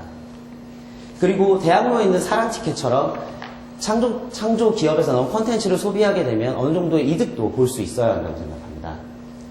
창조산업에 들어가고 싶지만 창조산업이 무엇인지 잘 모른다거나 또는 그 기업의 일원이 되거나 내가 기업을 만들고 싶지만 잘 모른다면 그를 할 수 있는 교육도 같이 제공을 해야 합니다. 내가 이미 창조기업의 1인이라 할지라도 재교육의 기회도 함께 주어야 한다고 생각합니다. 그 중에서 괜찮은 아이디어가 나오면 이에 대한 사업화를 지원하고 그렇게 나온 좋은 아이디어들의 사업 간의 연계도 당연히 필요하다고 생각합니다. 이렇게 만들어진 좋은 상품들을 해외 시장으로 좀 더 적극적으로 개척하고 그 안에서 얻어진 성과를 국가 차원에서 좀 더 알려서 전체 국민이 창조산업에 조금 더 큰 관심을 가지고 좀 더 다양한 경험을 할 수 있도록 하고 싶습니다. 그런데 문제는 대부분 창조산업, 해외도 비슷하지만 대부분 기업들 또는 업체들이 영세합니다. 그래서 자금 조달을 할 수 있도록 좀 지원해 줘야 할 것이라고 생각하고요. 조세도 조금은 감면해 줘야 한다고 생각합니다. 무엇보다도 10cm가 이상봉 디자이너의 옷을 입고 미국에 있는 한국 대사관에 가서 노래를 부르면 그것이 영국에 있는 한국 대사관에서 실시간으로 공연할 수 있도록 품질을 인증하고 그 안에서 우리 국가가 가진 재산들을 일부 사용할 수도 있게 해줘야 한다고 생각합니다. 가장 중요한 것은 동반성장입니다. 함께 커야 하고 작은 기업들이 또는 조금 더 큰 기업이라면 혜택을 받을 수 없지만 일부 연계하는 부분에서는 혜택을 줄 수 있도록 해주었습니다. 그래서 그 안에서 함께 커나가는 것이 제 가장 중요한 가치입니다. 이렇게 만들어진 창조산업 생태계 안에서 국민은 조금 더 다양한 경험을 하고 그 안에서 다양한 기회를 제공받습니다. 이렇게 다양한 기회 안에서 본인의 재능 그리고 본인이 하고 싶은 일을 찾아서 본인의 자아를 실현하고 그 안에서 본인의 만족도는 더 좋아지고 행복하다고 할 수 있습니다. 이렇게 얻어진 행복감 안에서 좀 더 나은 대우를 받고 합리적 보상을 받을 수 있도록 경제적인 실익을 얻게 되면 그 안에서 우리나라의 국가 경쟁력은 더 향상되고 세계 시장 안에서 더 많은 기회를 얻을 수 있기 때문에 다시 또 국민은 우리 모두는 다양한 기회를 제공받을 수 있습니다. 저는 이렇게 선순환적인 창조산업 생태계를 조성하는 것이 목표입니다. 저는 호텔리아가 꿈입니다. 꿈은 NGO단체에서 활동하는 외과 의사입니다. 컴퓨터 그래픽 디자이너를 하고 싶습니다. 대한민국 최고의 고객님께 하겠습니다. 한국만이 가지고 있는 물건과 문화를 그걸 세계에 알리는 일을 하고 싶습니다. 예쁘고 영화 감독입니다. 영화를 만들어서 사람을 즐겁게, 사람들이 즐겁게 해줄 수 있기 때문에. 서연이는 커서 뭐 되고 싶어요?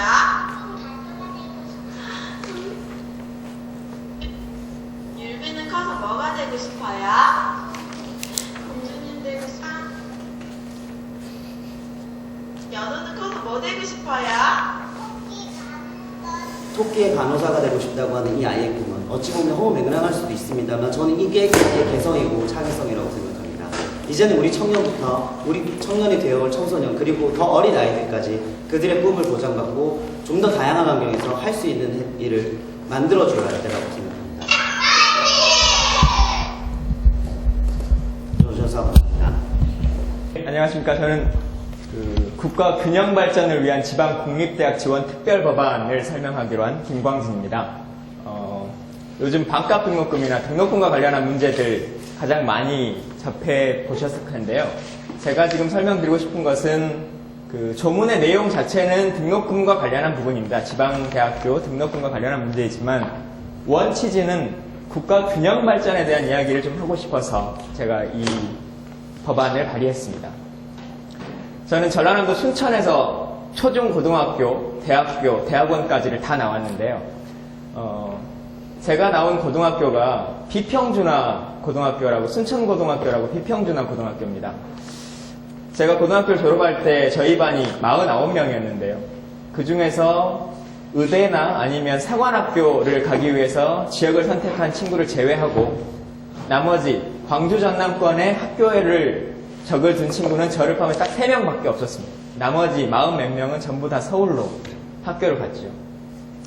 그 친구들은 다시 순천으로 내려오지 않고 서울에서 직장을 잡고 계속적으로 오랜 기간을 살고 있습니다.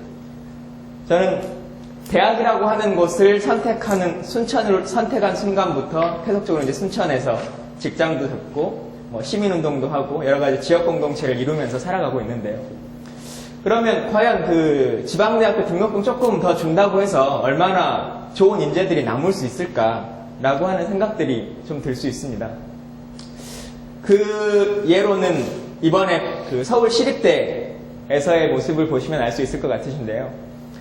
신문 기사나 여러 걸 통해서 보신 것처럼 반값 등록금이 시행된 올해 서울시립대가 개교일에 가장 높은 경쟁률과 가장 높은 성적을 차지하고 있습니다. 그렇다고 보면 제가 한번 고민을 해봤는데 그러면 얼마나 사람들이 빠져나갈까? 소위 지역의 인재라고 하는 사람들이 대학이라고 하는 걸 선택하면서 얼마나 빠져나갈지를 한번 통계청 자료를 통해서 조사를 해봤는데 14세부터 19세까지 그러니까 우리가 통상적으로 중고등학교 정도에 되는 사람들의 전국적인 그래프를 보면 전국적으로 이제 이런 안배를 갖고 있는데요. 이 아이들이 지역에서 공부를 해가지고 대학을 선택하는 순간이 될 때, 다시 말하면 20세에서 24세 정도까지가 될 때의 인구 증감 그래프를 한번 보면요. 물론 19세부터 20세까지, 14세부터 19세까지 하고 20세부터 24세까지가 전체적인 총량에서 한 3만 8천 명 정도가 줄어드는 것은 있습니다. 그럼 이제 통상 한 10% 정도 줄어들긴 하는데 그 부분을 감안하고 보신다 하더라도 서울 같은 경우만 4만 8천 명이 늘어나죠. 전국적으로 그 전체 인구가 4만 8천 명 자체가 줄어드는 상태에서도 서울은 4만 8천이 늘어납니다. 전남 같은 경우, 제가 있는 전남 같은 경우는요, 전체 그 인구에서 대학을 들어갈 때 38% 인구가 없어집니다. 어디로 옮겨지든 38% 인구가 없어지죠. 근데 아시는 것처럼 실제로 그 지역 출신대 학생들이 서울 학교로 가더라도 통상적으로 적은 자기 고향의 부모님 집에 있는 경우가 많습니다. 왜냐하면 서울에 집을 사거나 뭐 이런 경우가 드물기 때문에 지표상 38%가 빠졌다는 것은 실체적으로 이동한 인구는 훨씬 더 많을 거라고 하는 것이죠. 근데 더 문제라고 제가 생각하는 것은 실제로 소위 좀 똑똑하다라고 하는 사람들이 대부분 빠져나간다고 하는 것입니다. 예, 서울이 이렇게 서울만이 증가를 합니다. 제가 그래서 만들어 놓은 법은요, 국가 균형 발전을 위한 지방 국립대학 지원 특별 법안입니다. 아마 미리 사전에 다 보셨을 거라고 생각을 하고 있습니다. 그동안 저희가 여러 가지 국가 균형 발전이나 지역 산업 육성을 위한 여러 가지 제도들을 마련했습니다만 실체적으로 이것이 해결되지 않고 있고, 저는 개인적으로 반값 등록금이나 아니면 크게 봐서 무상교육이 이루어진다고 해도 앞으로 10년, 20년, 30년 후에 대한민국의 미래가 밝을 거라고 생각하지 않습니다. 대한민국 미래가 밝으려면 대한민국이라고 하는 공동체 자체가 더불어서 발전을 해야 되는데 현재는 수도권 자체에만 집중되어 있는 상태이기 때문에 그 부분을 좀 풀어내는 일들이 지금 당장 좀 시급하다. 그리고 그것이 가시적으로 지금의 문제로는 보이지 않을지 모르겠지만 정책을 개발하고 정치를 하겠다는 사람은 10년, 20년 후에, 30년 후에 대한민국의 미래까지를 같이 고민해야 된다라고 저는 생각을 합니다. 예. 법률의 내용들은 보셨을 거니까 제가 크게 제 법의 요지는 두 가지입니다. 지방의 국립대학들에 대해서는 먼저 국가가 할 수 있는 한도이기 때문에 무상교육을 실시하도록 하자. 그래서 등록금이 부담되지 않게 지역의 인재들이 남아있을 수 있도록 하자.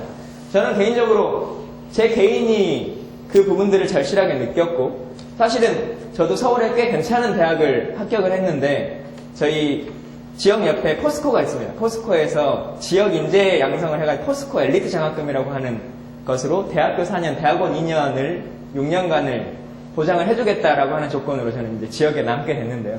그 결과로 사실은 지역에서 이제 이렇게 뿌리 내리고 살고 있는 것이죠. 지역 문제에 대한 이야기를 하면 기업이 없는데, 직장이 없는데라고 하는 그 고민들을 먼저 많이들 얘기하시는데요. 저는 사실 사람이 하는 일이라고 하는 것이 꼭 직장만의 문제는 아니라고 생각합니다. 소위 우리가 마을 만들기 사업이든 문화 사업이든 아니면 무슨 컨텐츠 사업이든 뭐 시민운동이든 여러 가지 사업을 하려고 하면 젊은 사람들이라고 하는 미래 세대들이 꾸준히 그 지역 공동체 안에서 살아나줘야 되는데 현재는 그 인구 자체가 아까 말씀드린 것처럼 전라남도는 40% 이상이 해년마다 없어져 버린다는 것이죠. 게다가 더 전남 같은 경우에 그 시골 같은 경우는 줄어드는 인구, 소위 노인 인구들은 지속적으로 감소해 버릴 것이면 앞으로는 인구 자체가 거의 존재하지 않게 되는 것이라고 판단하게 됩니다. 예, 아까 제가 두 가지가 제 법률안의 기본 요지라고 했는데요. 한 가지는 지역의 국립대를 무상교육을 한번 시행해보자라고 하는 것. 두 번째는 지역에 있는 관공서와 공공기관에서는 취업에 대해서 지방대학 출신들에 대해서 가산점을 부여하자. 우리가 교육대학 같은 경우, 교대, 사대 같은 경우는 자기 출신 지역에서 시험을 보면 가산점 부여를 해줍니다. 그래서 그 지역에서 통상적으로 시험을 많이들 보죠. 근데 우리나라 법에도 현재도 국가공무원법이나 공기업 준정부기관의 인사 운영에 관한 지침을 보면 권고사항은 있습니다. 지역별로 균형을 이루도록 하여야 한다. 혹은 경쟁 채용 시에 양성평등, 이공계, 비수도권 지역인재 채용 목표제 등을 도입해야 한다라고 하는 권고사항입니다. 아무런 강제가 이루어질 수 없고 실제로 만약에 지역을 한 명도 뽑지 않더라도 다른 지표에서 그냥 높아서 뽑힌 것이다라고 하면 아무것도 하소연할 수가 없는 조항이죠. 저는 그래서 최소한 지역의 국가기관에서 뽑을 때는 이걸 권고사항이 아니라 의무사항으로 혹은 가산점으로서 부여는 해야 된다라고 저는 주장을 하는 것입니다. 그러면 돈의 문제가 발생되는 것은 되는데요. 뭐 반값 등록금이나 이런 마찬가지 다 돈의 문제겠지만 국공립대 회계, 제가 말씀드린 것은 그 국공립대 중에 일반 대학입니다. 소위 그냥 종합대학들, 뭐 교육대학이나 뭐 군사대학이나 이런 것들을 제외하고 일반 4년제 대학들을 말하는데 이 대학들의 운영비 같은 것이 운영비가 뭐 한 8조 정도 전체적으로 드는데요. 실제로 여기서 학생이 부담하는 비용은 현재 전체의 26% 정도 됩니다. 전체 운영비에서. 그러면 한 1조 4천억에서 1조 5천억 정도가 매년 발생이 되는데요. 아시는 것처럼 작년에 워낙 등록금 문제가 발생되다 보니까 감사원에서 사상 최대 규모로 해서 특정 감사를 했었습니다. 작년 8월에 시행해서 12월 달에 결과치가 나왔는데 제가 드린 자료에 보면 감사원에서 나온 그 목차들만, 내용은 워낙 많아서 목차들만 제가 좀 추려놨는데요. 다양한 문제들의 발생으로 인해서 실제로 감사를 해보니까 감사원 감사 결과 전체 예산 중에 32%는 과책정 예산으로 삭감이 가능하다라고 되어 있습니다. 다시 말하면 현재 국립대 운영비 중 학생이 부담하는 비율은 26%밖에 안 됩니다. 실제 제대로 그 등록금 책정위원회에서 등록금만 제대로 책정을 하고 운영비 지출에서 발생되는 문제들만 개선한다면 32%의 과책정 예산만 삭감을 제대로 된다라고 하면 실제 학생 부담금을 제로로 하더라도 남는 비용으로 운영이 될 수 있다라고 하는 것이죠. 사실 교육과 관련한 문제들, 특히나 지방공립대 같은 경우는 현재 그 국공립대 같은 경우 통폐합 문제라거나 아니면 법인화 문제라거나 뭐 이런 것들이 많이 얽혀 있어가지고 하나의 법안으로 지금 당장 제가 디테일하게 말씀드리긴 좀 어렵긴 하지만 돈의 문제보다는 장기적인 관점에 앞으로 30년 후에 대한민국의 미래를 생각하는 법안으로 생각해 주시면 좋겠습니다. 예, 감사합니다. 지난번에 심층면허 때 상처를 좀 많이 받았습니다. 저한테 뭐라고 말씀하셨냐면 자네는 패배주의에 쌓여있는 것 같네 이 말씀하셨는데 그게 집에서 딱 아무리 생각해도 아닌데 나 그렇게 안 살았는데 이런 생각이 들어서 저 패배주의 없습니다라는 말씀을 드리고 싶어서 지금 드리도록 하겠습니다. 패배주의 없이 열심히 한번 끝까지 잘 한번 해보겠습니다. 그 말이 효과가 있었네요. 네. 그래서 깊이 있게 고민했습니다. 네. 감사합니다. 그렇게 생각해 주셔서. 청년을 진정 푸르게라는 제목으로 발표를 시작하도록 하겠습니다. 대한민국은 굉장히 좋은 나라입니다. 무역 규모가 작년에 1조 달러를 넘었다고 합니다. 그리고 경쟁률이 2위고요. GDP가 세계 9위입니다. 그러나 우리 청년들은 4명 중 1명이 사실상 실업자입니다. 880만, 저게 뭐냐면 대한민국이 매일 버리고 있는 시간입니다. 청년 110만이 하루 8시간씩 일을 못하고 있으니까 880만의 시간을 대한민국은 버리고 있는 겁니다. 아주 가슴 아픈 현실입니다. 늘어나는 사실상의 청년 실업자를 조사해 봤습니다. 2003년도 99만에서 2011년도 110만까지 기하급수적으로 계속해서 늘어나고 있습니다. 왜 이런 일이 발생할까요? 저는 크게 두 가지로 얘기를 하려고 합니다. 첫째, 정부가 해야 될 책임이 있는데 정부가 좋은 일자리를 만들지 못했습니다. 또 두 번째, 중소기업에, 그러니까 좋지 않은 일자리처럼 보이는 곳을 정부가 좀 잘 만들어주지 못했어요. 괜찮게 만들어주지 못했습니다. 그래서 이 문제를 해결하기 위해서는 크게 세 가지로 나눠볼 수 있습니다. 하나는 좋은 일자리를 만들면 됩니다. 그리고 두 번째는 중소기업의 경쟁력을 확대시키면 되고, 그리고 세 번째, 청년들이 중소기업에 대한 인식을 개선할 수 있도록, 안 좋은 일자리에 대한 인식을 개선할 수 있도록 노력해야 합니다. 그래서 우리 정부는 계속해서 노력해왔습니다. 2004년에 청년 실업해소 특별법, 그리고 2009년에 청년 고용 촉진 특별법을 시행하면서 여러 가지 노력들을 해왔습니다. 그 노력들을 조금 살펴보면, 가고 싶은 일자리를 만드는 부분에 있어서는 좀 성과가 없었습니다. 그리고 중소기업을 지원하는 것도 부족했고요. 그런데 중소기업에 대한 인식 개선, 직업에 대한 인식 개선은 소규모 성과가 있었다고 그렇게 말하고 저도 판단하고 있습니다. 제가 만든 개정법에서는 크게 두 가지 파트를 생각했습니다. 하나는 좋은 일자리를 어떻게 만들 수 있는지, 또 두 번째는 중소기업에 대한 경쟁력을 어떻게 하면 강화시킬 수 있는지, 이 두 가지를 초점으로 해서 개정안을 만들어 보았습니다. 좋은 일자리를 만들어야 합니다.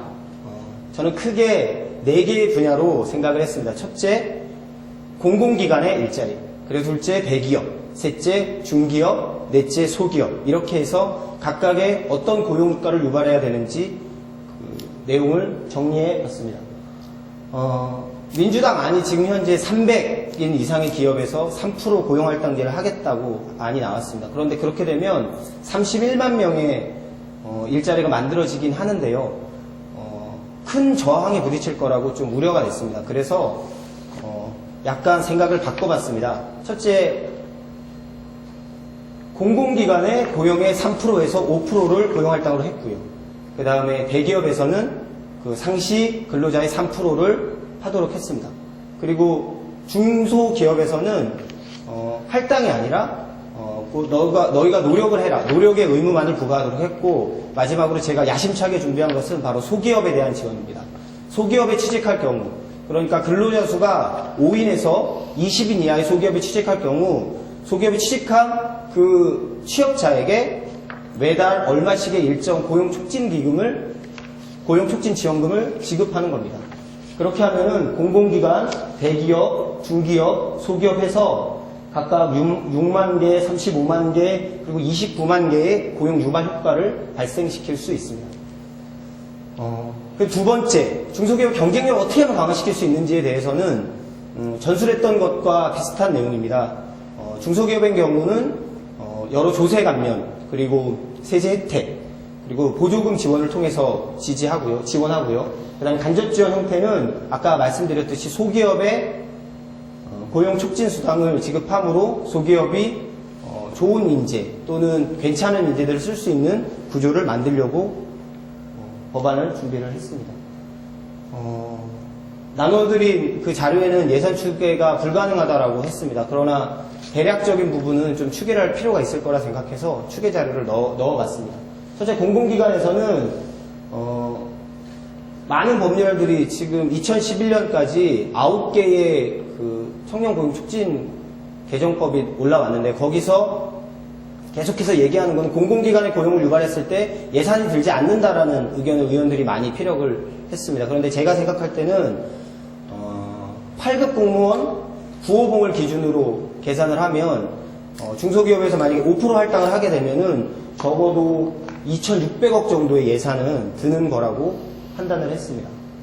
대기업 같은 경우는 조세 혜택과 보조금 지원하니까 예산이 조금 들겠고요. 중기업 같은 경우도 조세 혜택, 보조금 지원해서 예산이 들 겁니다. 그리고 소기업에서 예산이 많이 드는데 이렇게 해봤습니다. 50만 원을 만약에 지원한다고 가정을 했을 때 50만 원에 29만 명에게 50만 원을 1년간 지급을 하게 되면 1조 7천억 정도가 비용이 소요됩니다. 그래서 총 계산을 해보면 한 2조 원 정도 소요가 되면 60만에서 70만 정도의 고용 유발 효과가 있을 거라고 예측을 했습니다. 같은 내용이고요. 직접 고용, 그러니까 공기업과 대기업에는 6만 개의 일자리가 만들어지고요. 직접 지원하는 29만 개, 그러니까 소기업에게 29만 개의 일자리를 만들 수 있도록 지원하는 것이고요. 그 다음에 중소기업에는 고용 유발 효과를 35만 개를 할 수 있다고 생각을 했습니다. 저는 크게 이렇게 생각합니다. 현재 공공기관과 대기업은 사회적인 책임을 져야 된다고 생각합니다. 그렇기 때문에 여기서는 그 고용에 필요한 것들을 너희들이 무조건 강제적으로 할 수 있도록 했고요.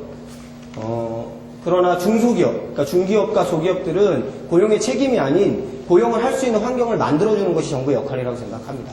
그래서 소기업에 대한 육성, 중소기업에 대한 지원들을 강화하는 법안을 만든 것입니다. 제 꿈입니다. 청년이 진정으로 프로게 될 수 있도록, 열심히 일할 수 있도록 그런 사회를 만들고 싶습니다. 이상입니다. 정진경입니다. 안녕하십니까. 네, 발표 시작하겠습니다.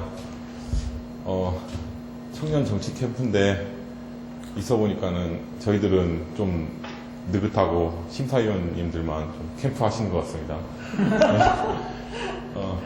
제 주제는 그 정치 교류 박람회입니다. 제가 2010년 지방선거 때 그 지역 서울시 그 기초단체의 매니페스토를 쭉 살펴볼 기회가 있었습니다. 근데 이 매니페스토들이 대부분 공통적으로 다 가지고 있는 게 이게 마치 희망제약소에서 만든 정책들 같다라는 생각이었거든요. 그때 든 생각이 어떤 이 정당 내에서 정책을 생산해내는 곳이 없구나. 그리고 그 아이디어라는 걸 전부 다 민간 단체한테서 이게 끌어오고 있구나. 그 생각이 들었습니다. 그래서 생각해낸 게 정책 교류 박람회입니다. 그리고 우리가 생각하는 변화들, 그리고 다른 후보들이 만들어낸 어떤 정책들, 이런 것들이 이미 어디선가에서는 지금 실행이 되고 있고, 단지 우리가 그걸 찾아내지 못하고 있다는 개념으로 만든 것입니다.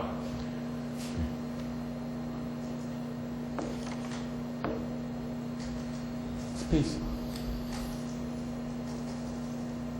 죄송합니다.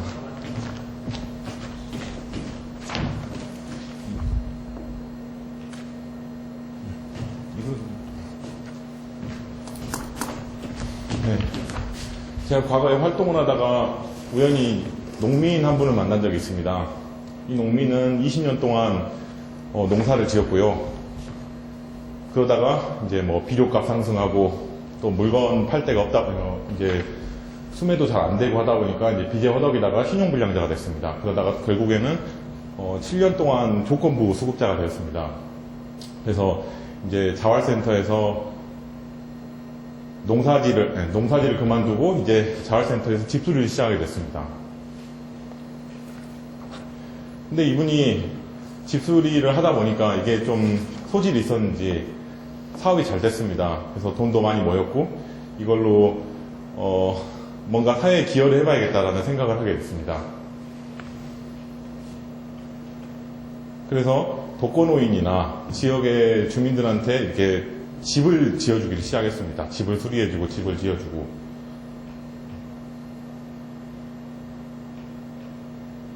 근데 집을 지어주다 보니까 특히 독거노인 같은 경우에는 지어줄 때는 좋았는데 이분이 금방 돌아가시고 나면은 이제 갑자기 안 보이던 자식들이 나타나서 그 집을 서로 가져가려고 싸웁니다. 그래서 이분이 이제 고민을 시작했습니다. 이걸 어떻게 해야 되나. 그러면은 이건 그 사람한테 줄 게 아니라 정부에서 관리하게 하자. 그래서 직접 지역에서 영구임대주택을 짓습니다. 그래서 군에다가 기부 체납을 합니다. 그래서 이게 영암의 사례인데요. 영암에서 달뜨는 집이라고 해서 6년간, 5년간 6채를 이렇게 집을 지어서 군에다가 기부 체납을 합니다. 그래서 총 30가구가 입주해 있고 이제 군청도 적극적으로 부지를 제공하고 또 일정 부분 건설비나 그런 것들을 이제 제공하게 됩니다. 그래서 사람들이 이분한테 묻습니다. 이거 지는데 얼마나 들었냐? 그런데 계산을 해보니 서울의 강북의 아파트 40평대 아파트 한 채보다 덜 드는 가격으로 30채를 지었습니다. 그리고 그러면 그렇게 지었다고 하면 사람들이 묻죠. 왜 너 돈을 써가지고 남한테 집을 지어줬느냐? 너 혹시 그걸로 돈을 챙기는 거 아니냐? 이런 이제 질문까지 던지는 거죠. 근데 이분은 뭐 욕심도 없고 그냥 지역에다가 봉사하는 거, 지역에 집을 지어주는 거, 그리고 군에서 그것을 뭐 자신의 어떤 군수가 이걸 자신의 정치적 목적으로 이용한다고 해도 전혀 상관없는 그런 좋은 분이었습니다. 네. 넘어가죠. 이 달뜨는 집은 이제 정리를 해보면은 무주택, 독거노인, 다문화 가정, 생활비와 주택관리는 본인이 부담하고 무료로 사용하는 주택입니다. 그래서 누구나 이제 선정만 되면은 영원히 영구 임대해서 살 수 있는 주택입니다. 근데 제 문제의식은 여기서 시작합니다. 이렇게 좋은 사업이 5년 동안 있었는데 왜 아무도 몰랐을까라는 생각이 들었습니다. 그리고 예를 들면 이 지역이 영암이지만 영암 옆에 있는 강진 같은 경우에는 옆에 있으니까 소식을 듣고 3년 있다가 이 정책을 받아들여서 군에서 이제 5억을 들여서 뭐 20채 이렇게 짓는 식으로 사업을 시작을 합니다. 그런데 이게 신문에 몇 번 났음에도 불구하고 전국적으로는 아무도 시행하는 것도 없고 아는 것도 없었습니다. 심지어는 영암에 사는 주민들도 이런 사업이 우리 동네에 있구나라는 것을 모르고 있었습니다. 그래서 제가 이 사례를 발견하고 이거를 굉장히 널리 퍼뜨려보면 괜찮겠다. 전국 지역에서 다녀보니까 뭐 논두렁 아래에 있는 집들, 하천변에 있는 집들, 굉장히 주거 환경이 열악한 집들이 많았거든요. 그래서 이런 것들을 전국적으로 좀 퍼뜨려보면은 주거 환경이 지역에서 많이 개선이 되겠다라는 생각이 들어서 이 영암의 사례를 경북의 성주에 가서 이야기를 하고 경북 성주의 이야기를 남양주에 가서 이야기하는 그런 인간 트위터 노릇을 좀 했습니다. 근데 그걸로는 좀 한계가 있었습니다. 예를 들면 또 이렇습니다. 남한산성 초등학교의 혁신교육 사례가 세상에 알려진 게 10년이 넘었습니다. 근데 이게 MBC에서 다큐로 방송을 하고 나서야 사람들이 그거를 저런 게 있구나라고 알게 됐습니다. 네. 그래서 제가 생각하는 건 이렇습니다. 뭔가 이런 지역의 정책들을 전국적으로 팍 퍼뜨려줄 이런 촉매가 필요하다. 그래서 생각한 것이 정책박람회입니다. 정책박람회는 본디 생각했던 거는 정당이 주도하는 정책박람회인데요. 이게 법으로 제정이 되려면은 정부에서 주관을 해야겠다는 생각이 들었습니다. 교육계, NGO, 지방정부, 중앙정부, 정당 이 모두 함께 모여서 본인이 가지고 있는 어떤 알리고 싶은 정책들 이런 정책들을 서로 경쟁하고 경연하는 그런 장으로 만들어내는 행사입니다. 네.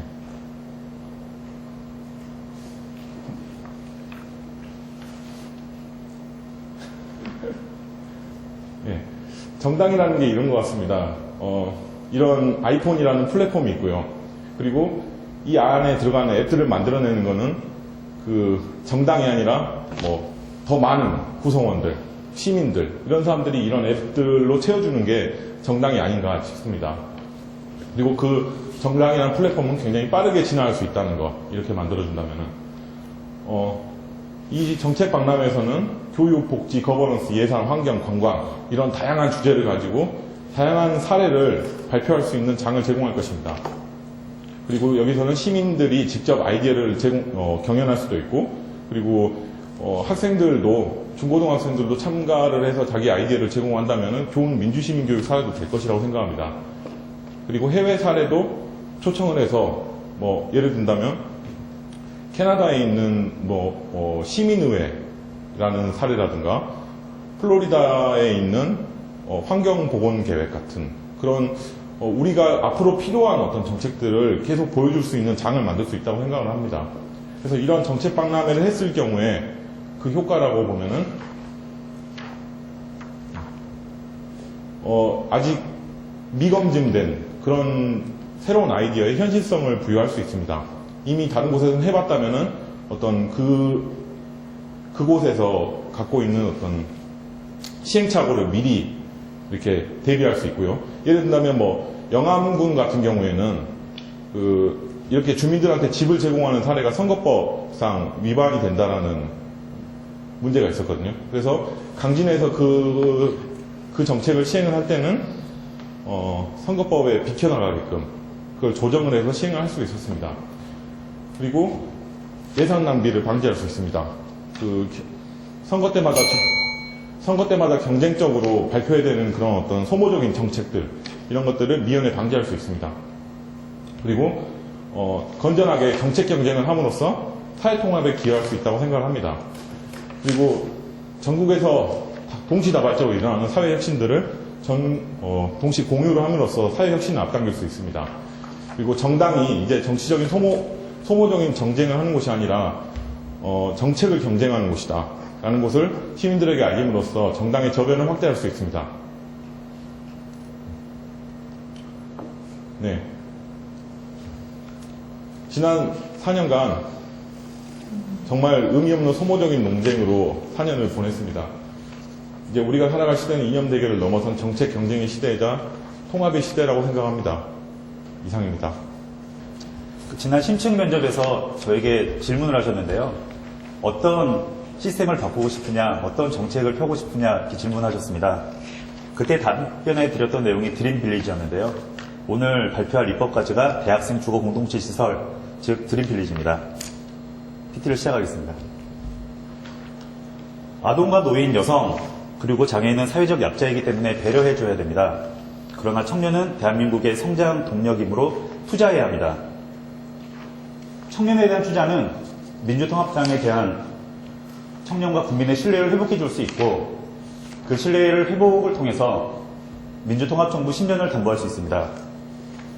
이는 민주통합정부 10년을 위한 최선의 투쟁인 동시에 우리가 원하는 보편적 복지국가를 이루기 위한 국가 경쟁력, 즉 복지에 필요한 재원이 될 것입니다. 대한민국 헌법 제34조와 제35조는 모든 국민이 인간다운 생활을 할 권리와 국가의 사회보장 및 사회복지 증진 노력 의무, 그리고 모든 국민이 건강하고 쾌적한 환경에서 생활할 권리인 환경보호가 이를 위해 주택개발정책 등으로 국민이 쾌적한 주거생활을 할 수 있도록 노력해야 한다고 규정하고 있습니다. 즉 쾌적한 주거생활권은 인간다운 생활을 확보하기 위한 청구권적 기본권인 동시에 사회적 기본권입니다. 국민은 국가에게 쾌적한 주거환경을 요구할 수 있고 국가는 이에 대한 의무를 집니다. 청년 정책을 위해 수반되어야 할 사항이 있습니다. 예를 들어 현재 29세까지로 법적으로 규정하고 있는 청년의 나이를 35세로 높여야 합니다. 이전과는 달리 30대 중반도 경제적인 이유로 결혼하지 못하고 있는 청년들이 많습니다.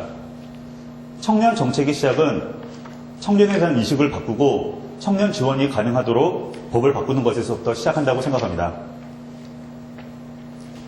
그런 시작에서부터 시작한 제가 정말 하고 싶은 일이 바로 이 청년투자국가 2013입니다. 청년에 대한 정치권과 사회의 인식을 바꿔서 청년 투자의 필요성을 설득하도록 하겠습니다. 청년투자국가 2013에는 소득 연계형 등록금 후불제, 직장 내 보육시설 의무화, 남녀 육아휴직 의무화, 대학생 주거 공동체 시설과 같은 내용이 담겨 있습니다.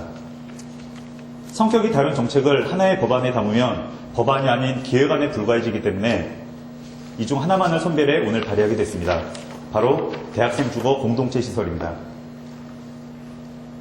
통학을 하지 않는 대학생의 경우 생활비 부담이 아주 큽니다. 지방대 입학한 딸이 기숙사 선발에 떨어지면 방범 등의 이유로 입학 여부를 고민하는 부모님들을 주변에서 흔히 볼 수 있습니다. 과대한 거주 비용과 구조적인 어려움을 극복하기 위해 대학생 주거 공동체 시설이 필요합니다. 김수현 교수님은 20대 10분의 1이 집이 아닌 도시원, 찜질방, 쪽방촌과 같은 주거 형태, 다시 말해 소규모 다중 이용시설에서 생활한다고 말했습니다. 여기에 대한 문제는 불편하다는 수준을 넘어 화재나 위생 등의 위험에 현저하게 노출되어 있다는 직접적인 위험 속에 살고 있다는 것입니다. 이는 헌법에서 보장하는 인간다운 생활을 할 권리, 쾌적한 환경에서 생활할 권리가 침해되고 있는 것입니다. 청년이 인간적 존엄에 상응하는 생활을 할 수 있도록 최소한의 물질적인 생활에 필요한 국부가 제공되어야 할 것입니다. 의안 발의 배경입니다. 300만 명의 대학생이 대한민국에 있습니다. 이 중 통학이 가능한 학생과 이미 기숙사에서 생활하고 있는 대학생을 제외하면 주거 공간이 필요로 하는 대학생의 수는 130만 명이 넘습니다. 사립대 경우에는 사학진흥기금에서 지원하는 기숙사 지원 대책 외에는 그 어떠한 지원 대책이 없는 형편입니다.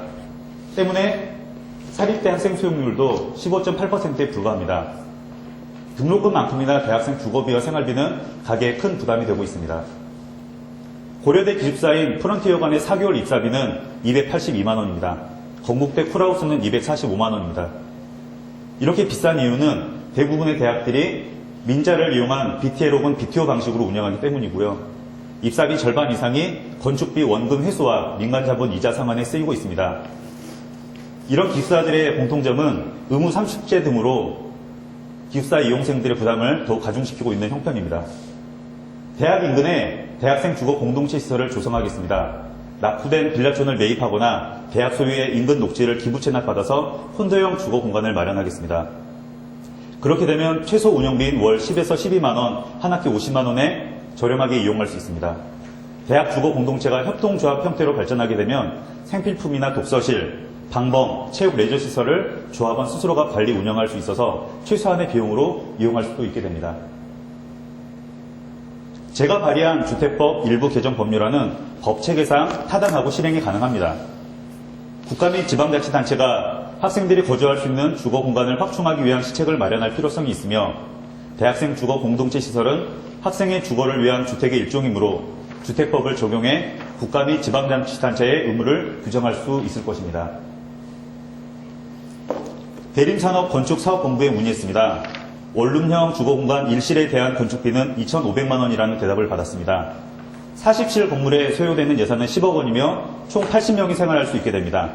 20개 동을 건설해서 800실 규모의 대학생 주거 공동체 시설을 설치할 경우에는 총 1,600명의 학생들이 그 시설을 이용할 수 있게 됩니다. 건축비로는 200억 원이 소요됩니다.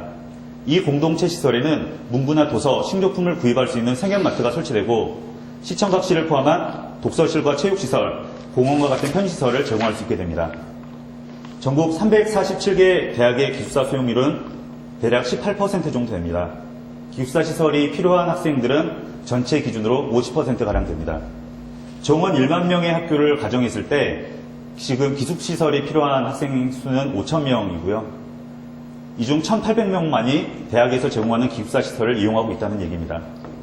계획대로라면 3,200명의 학생 중 절반인 1,600명에게 기숙사보다 저렴하고 편안한 대학생 주거 공동체 시설을 제공할 수 있게 됩니다.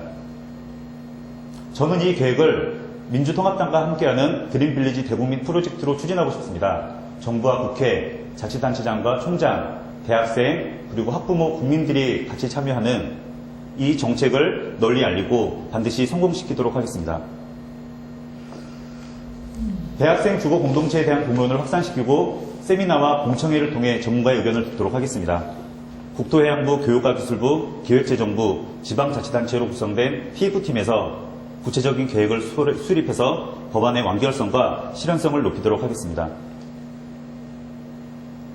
입법에 대한 제 생각은 구체적인 내용이라 할지라도 국민의 권리를 침해하거나 의무를 부과하는 사항에 대해서는 최소한이라도 법률에 규정해야 하는 것이 맞다고 생각합니다. 나머지 상세한 사항은 시행령이나 시행규칙에 의해서 규정할 수 있을 것입니다. 이는 포괄적 위임 금지의 원칙에서도 말하고 있습니다. 대학생 주거 공동체 시설은 법학에서 흔히 말하는 사회적 기본권에 해당하는 사안들이 많습니다. 기본권이라고 해서 국가가 무조건 최대한의 보장을 해야 한다는 것은 아니지만 제가 주장하는 정책들은 사회적 기본권에 해당하기 때문에 여러 여건들을 충분히 만들어서 추진하겠다라는 그런 의미를 담았습니다. 그리고 반드시 이행되어야 할 사안에는 강행 규정을 담았고요. 선택적으로 시행되어야 하는 사항에 대해서는 임의 규정 형식으로 위반해야 한다는 원칙을 고려했습니다. 재정 여건이나 사회적 인식, 그리고 관계자들의 의지를 통해서 실행될 수 있도록 가능성을 열어두자는 곳에 의안의 기본 기획을 담았습니다. 행정청의 재량을 넓혀서 사회적 합의에 의해서 실행될 수 있도록 그렇게 조치했습니다. 입법적인 측면에서도 구체적인 건설 기준이나 실행 수단에 관한 규정은 주택법 시행령, 주택법 시행규칙, 주택 공급에 관한 규칙을 따라서 그 규칙에 따라서 위임하는 것이 맞다고 생각을 합니다. 아까 말씀드린 대로 혹시 개발 제한구역을 통한 사업을 진행할 경우에는 건축법과 도시계획법을 준수해 시행할 수 있을 것입니다. 대학생 주거 공동체를 말하는 일명 드림빌리지는 우리 민주통합당의 3+3 복지정책과 정확히 부합하다고 생각합니다. 청년 투자 정책을 통해 민주통합당의 지지도를 높여서 민주통합정부 10년을 현실화하도록 하겠습니다. 그 10년이면 우리가 꿈꾸는 보편적 복지국가를 달성할 재원이 마련될 것이라고 생각합니다. 국회 상임위원회에 의안이 상정되면 개정안을 발의한 국회의원이 제안 설명을 하게 됩니다. 오늘 여러 심사위원님들의 동의를 구하고자 제가 발의한 주택법 일부 개정 법률안에 대해 제안 설명을 드리는 것으로 프레젠테이션을 마치겠습니다.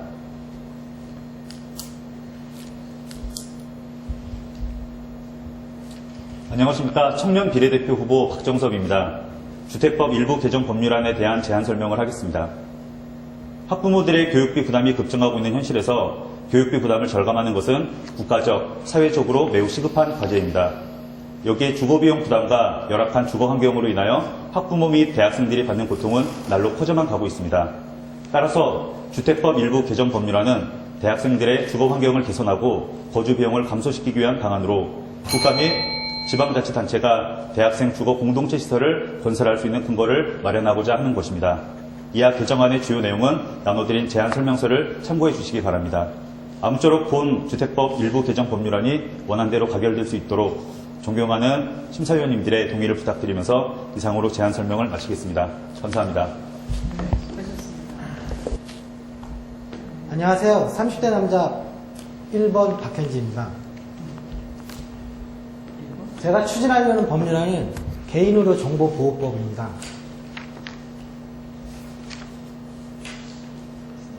발표 순서는 제정 이유와 정보보호법과의 비교, 그리고 주요 내용 순입니다. 개인정보 유출 피해 사고 사례에 대해서 살펴보면 2008년도에 옥션에서 1863만 명의 개인정보가 유출된 이래로 2011년 넥슨과 네이트, 소니에서 각각 개인정보가 유출이 돼서 최대 7,700만 명의 피해자가 생겼었습니다. 사진에서 보다시피 최근에 강용석 의원이 박원순 시장과 그의 아들인 박주신 씨의 MRI를 입수를 해서 병역 의혹을 제기를 했었는데 결국은 사실 무근으로 판정이 났지만 그 과정에서 박주신 씨와 박원순 시장과 그 다음에 그 가족들이 겪었던 정신적 피해는 엄청나다고 할 것입니다. 이 사건의 최대 문제점은 강용석 씨가 아직도 이 MRI를 어떻게 입수를 했는지 그 출처를 밝히고 있지 않다는 겁니다. 현대사회는 병원의 대형화와 그다음 병원에서의 의료정보화 시스템 도입으로 개인의 의료정보가 점점 하나의 시스템에 집적되고 있습니다. 이에 따라서 그 시스템에서의 정보가 뚫렸을 때 그 피해가 엄청날 거라고 할 것입니다. 인터넷을 통한 의료정보의 전송, 공유, 활용 등이 확산되면서 이러한 위험은 더욱더 가중되고 있습니다. 개인 의료정보는 일반의 개인정보에 비해서 매우 민감하고 프라이버시가 강하며 치료 목적 외에 공익을 위하여 사용할 필요성이 높고 환자와 의사 간의 협력하에서 함께 형성된다는 그런 특수성이 있습니다. 그럼에도 불구하고 현행 보건의료기본법이나 의료법에서는 환자의 권리와 의무, 의료인과 지방자치단체의 책임만을 규정할 뿐 이러한 개인의료 정보 보호에 대한 규정 자체는 없습니다. 의료인들의 비밀 준수 의무는 있는데 이런 것들은 사후적인 예방책일 뿐이고 사전적으로 이거에 대해서 구체적으로 어떻게 될 건지 어떻게 해야 될 것인가에 대한 구체적인 규정은 없습니다. 따라서 이거에 대해서 외부 침해나 사전 예방, 사후 대책에 대한 법안이 필요하다고 생각합니다. 그동안의 추진 경과들을 살펴보면 보건복지부에서 이러한 필요성에 공감을 해서 2006년 10월 달에 건강정보 보호 및 관리 운영에 관한 법률안을 입법 예고하였으나 발의가 실패했고 17대 국회에서는 윤호중 의원과 정영근 의원이 각각 발의를 하였으나 임기 만료로 폐기되었습니다. 현재 18대 국회에서는 백원호 전현희 유일호 의원이 각각 법안을 발의를 해서 현재 법안 심사 소위에 상정이 됐으나 미진행 상태고 곧 임기 만료로 폐기될 것으로 예상이 됩니다. 이렇게 그동안 꼭 필요한 법인데도 불구하고 법안이 제정되지 않았던 이유들은 그동안의 법안의 내용이 좀 미비했고 그다음 이해 관계자들의 당사자의 그런 설득을 실패한 것으로 보입니다. 기존 법안들의 문제점을 보면 보건복지부안 같은 경우에는 연락 거부 사유가 매우 중요한데 이런 사안을 불령으로 위임해서 구체적으로 위임하지 않는다든지 아니면 그 규율의 대상을 진료정보에 국한하고 건강정보 일반에 대해서는 규율을 하지 않는다든지 아니면 백원호 의원안 같은 경우에 과다한 벌칙 규정으로 이해 관계자들의 설득을 실패한 것도 상당히 큽니다. 그리고 전현희 의원안 같은 경우에 의료정보위원회와 같은 독립적이고 전문적인 심사위원회 설립 미비하였고 유일호 의원안 같은 경우에 접근 기록이나 보존 기간에 대한 규정이 미비하여 이런 개인 의료정보 보호에 대한 내용이 좀 미흡하다고 할 것입니다. 다음으로 개인정보보호법을 통한 개인의료정보 규율의 한계에 대해서 말씀드리겠습니다. 최근에 기사를 좀 살펴보면 개인정보법이 시행이 된 다음에 모든 병원에 가면은 일단 환자 접수를 할 때 다 동의서를 일괄로 받고 있습니다. 하지만 그럼에도 불구하고 개인정보법을 시행하고 있음에도 불구하고 좀 약간 미흡합니다.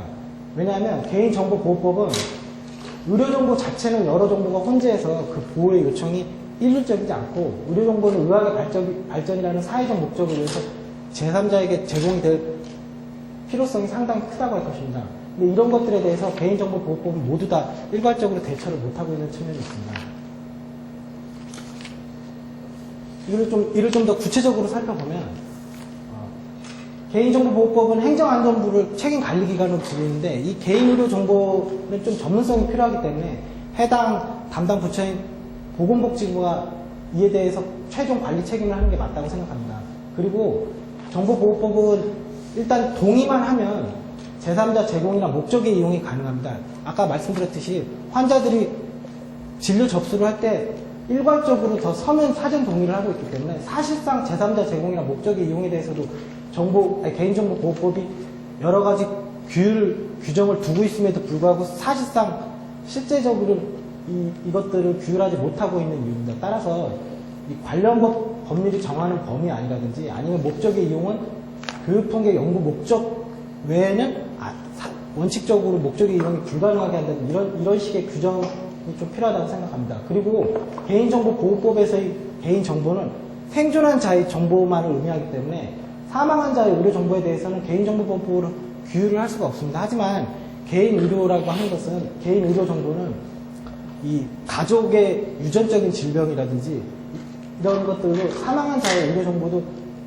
규제를 할 필요가 있기 때문에 이런 규정들이 현재 상태로는 개인정보보호법만으로는 해결이 안 되고 있습니다. 또한 개인 식별 정보의 의료 연구 통계 목적의 수집 이용이라든지 다른 법률에 근거한 의료 정보의 제공 및 보호 조치가 개인정보보호법상으로는 규제의 사각지대라고 했습니다. 아까 또 말씀드렸듯이 의료정보의 특수성 때문에 이러한 것들이 모두 다 필요한데도 불구하고 개인정보법은 일반법이기 때문에 이러한 구체적인 것들에 대해서 규제를 못하고 있습니다. 또한 의료정보의 통합 재구성 금지에 대해서도 조각조각 나눠져 있는 정보들을 모합해서 통합해서 재구성하면 하나의 큰 의료정보를 통합할 수 있는 가능성이 있는데 이런 것들에 대해서도 개인정보보호법은 규제의 사각지대라고 할 수 있습니다. 그리고 개인정보보호법은 한번 동의를 하면 철회에 대한 규정이 없습니다. 따라서 지금같이 진료를 할 때 일괄 동의를 받는 현재 상태에서는 동의 철회 규정이 없으면 병원을 다른 데로 옮긴다든지 이렇게 하더라도 동의 철회가 되지 않기 때문에 한번 작성한 의료 진료에 대해서 동의를 하기 때문에 그 의료기관이 어떤 행동을 하더라도 개인정보보호법으로는 좀 막기 어려운 측면이 있습니다. 그리고 개인정보보호법은 현재 목적이 도달했거나 아니 목적이 벗어났을 때는 파기해야 된다는 규정은 있는데 이거를 당사자에게 통제해야 된다는 규정은 없습니다. 그래서 의료정보보호법에는 이런 규정들이 필요하다고 생각을 하고요. 그리고 개인정보보호법은 동의를 거부하면 어떠한 불이익을 주겠다라는 통지만 하면 불이익을 줄 수가 있습니다. 개인정보보호법은. 근데 그렇게 된다면 의료정보와 같은 민감한 정보에 있어서 환자가 치료를 하러 왔는데 너는 동의하지 않으면 치료를 안 해주겠다라는 식의 불이익을 고지만 한다면 이거에 대해서 동의를 안 할 수 있는 환자가 누가 있겠습니까? 그래서 동의 거부에 대해서 아예 불이익을 못 주는 그런 규정을 만들었고요. 그리고 개인정보보호법은 개인정보보호심의위원회라는 일반적인 위원회가 두는데 이거는 의료에 대한 전문가들이 참가하는 게 아니기 때문에 좀 전문성이 부족합니다. 따라서 의료정보보호위원회 같은 독립적이고 전문적인 위원회를 만들어야 될 필요가 있다고 생각을 하고 열람 거부 사유도 개인정보보호법에는 규정은 되어 있는데 통지 규정이 없습니다. 그래서 정보 주체에 대해서 통지를 함으로써 그 개인 정보에 대한 자기 결정권을 좀 더 높이도록 하였고요. 정보 주체의 정정 청구 사실이나 청구 내용에 대해서도 개인정보보호법은 정정 청구라는 할 수 있는데 이런 사실들을 기록하게 되는 규정은 없습니다. 그리고 진료 기록부 같은 경우는 좀 특이한데 진료 기록은 의사하고 환자가 같이 만들어가는 거기 때문에 개인정보보호법에 따르면 이 환자가 요청을 했을 때 진료 기록을 삭제할 수 있도록 되어 있는데 이게 좀 문제입니다. 그래서 진료 기록에 대해서 삭제 요구가 들어왔다는 것들을 추가해서 규정할 수 있을 뿐 삭제는 못하도록 되어 있고 보존기간은 최종 10년으로 규정이 되어 있습니다. 주요 내용에 대해서 말씀드리면 구체적인 정의 규정을 마련하였고 그 다음에 책임관리기관으로 보건복지부 장관을 규정하였습니다. 그리고 심의기관으로 의료정보보호위원회를 설립하였고 의학계나 시민단체, 그다음 교원이라든지 판검사, 고위공무원 등으로 해서 전문성을 높였고 개인 의료정보에 대해서 열람권, 수집이용권, 정정청구나 동의철회권 등으로 자기 결정권을 높였고 개인 의료정보의 변형, 가공 금지를 통해서 기본권 침해를 방지하는 규정을 만들었습니다. 그리고 최장 보존기간으로 최대 10년을 두었고 의료정보 수집기간이 취입되는 이런 보존기간이 지났을 때 지체 없이 파기 제거하는 의무를 부과하였습니다. 이상으로 마치겠습니다. 감사합니다.